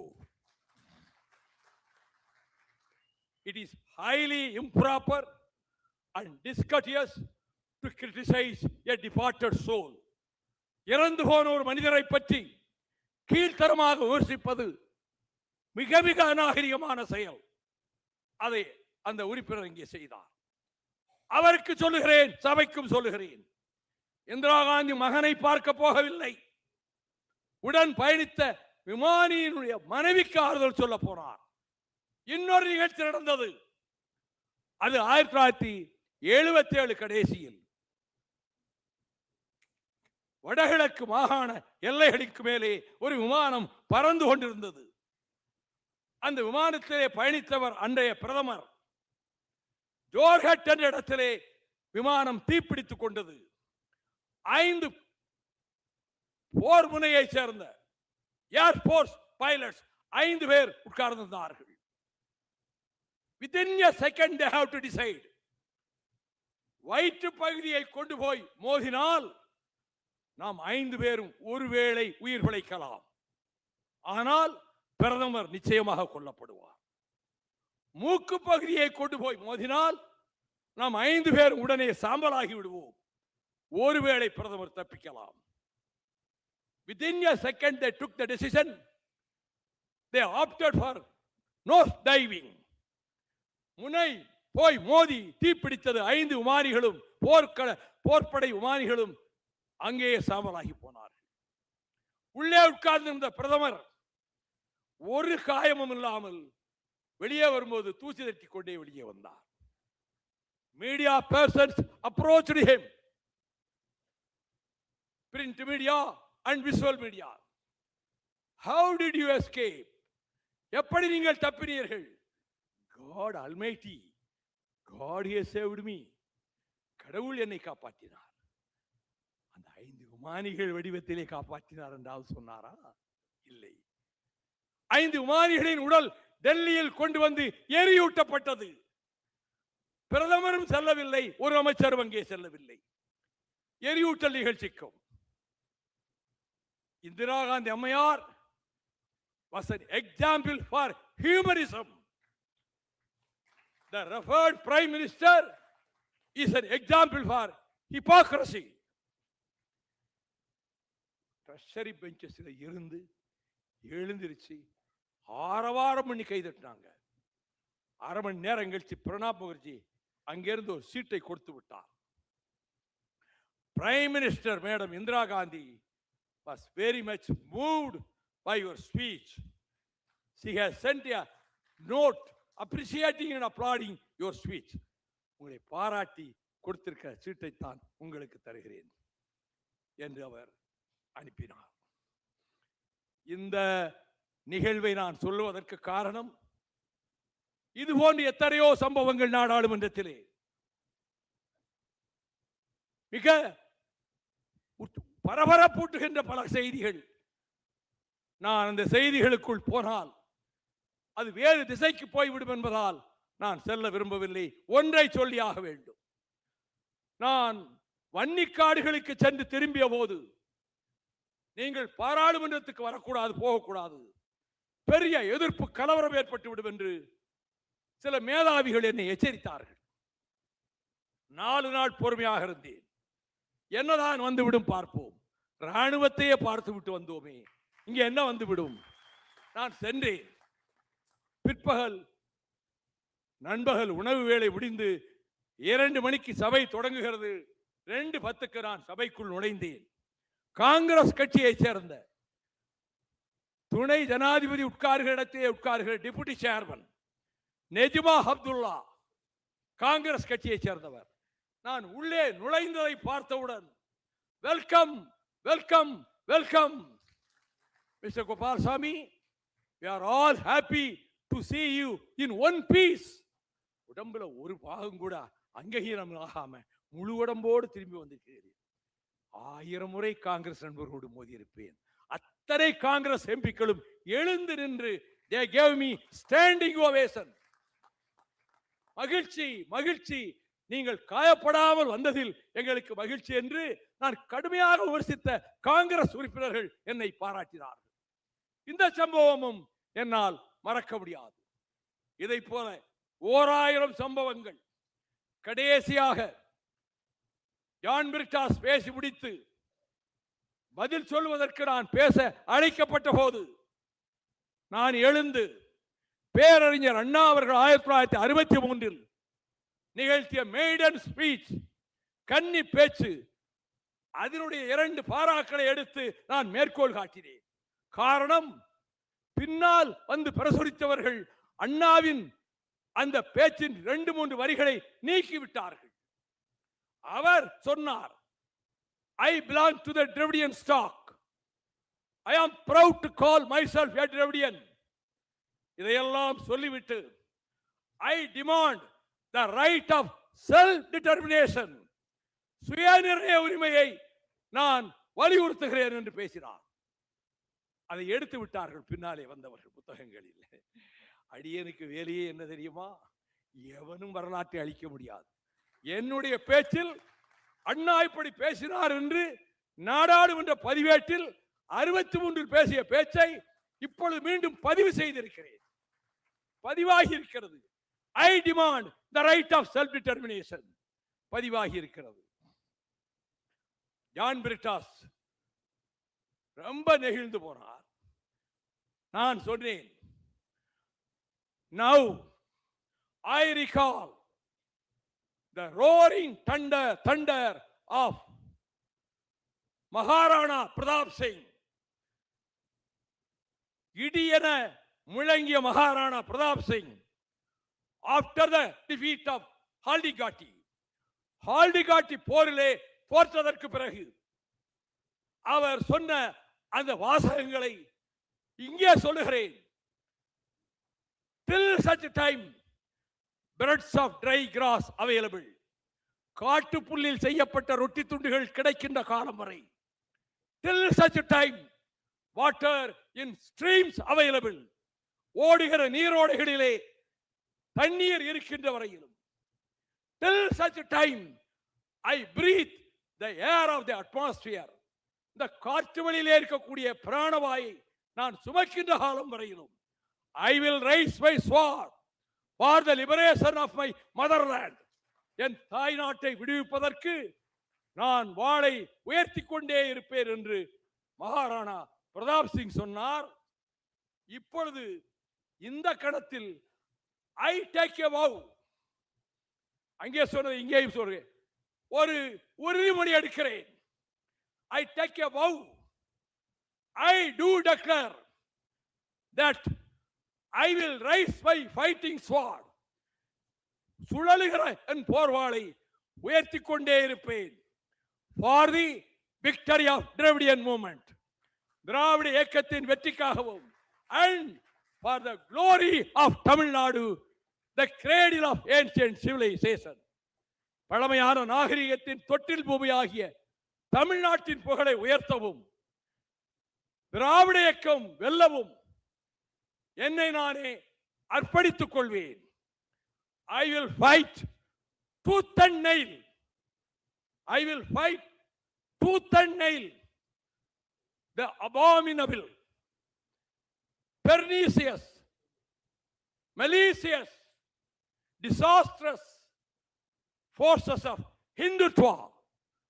இந்துத்வா விச சக்திகளை வீழ்த்துவதற்கு போராடுவேன். They will be thrown away into the Bay of Bengal, lock, stock and barrel. அடிமுதல் நுனிவரை அவர்களை தகர்த்து வங்காள குடாக்கடலுக்குள்ளே வீசி எறிகிற துணிச்சலோடு போராடுவேன். இதுதான் இந்த நூல் வெளியீட்டு விழாவிலே வைகோ மேற்கொண்டிருக்கின்ற சபதம். நன்றி, வணக்கம்.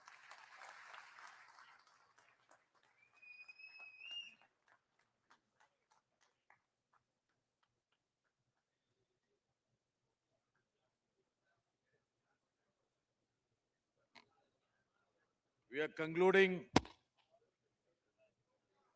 பெரிய தலைவர் வைகோ, நீங்க நல்ல வாழுங்க.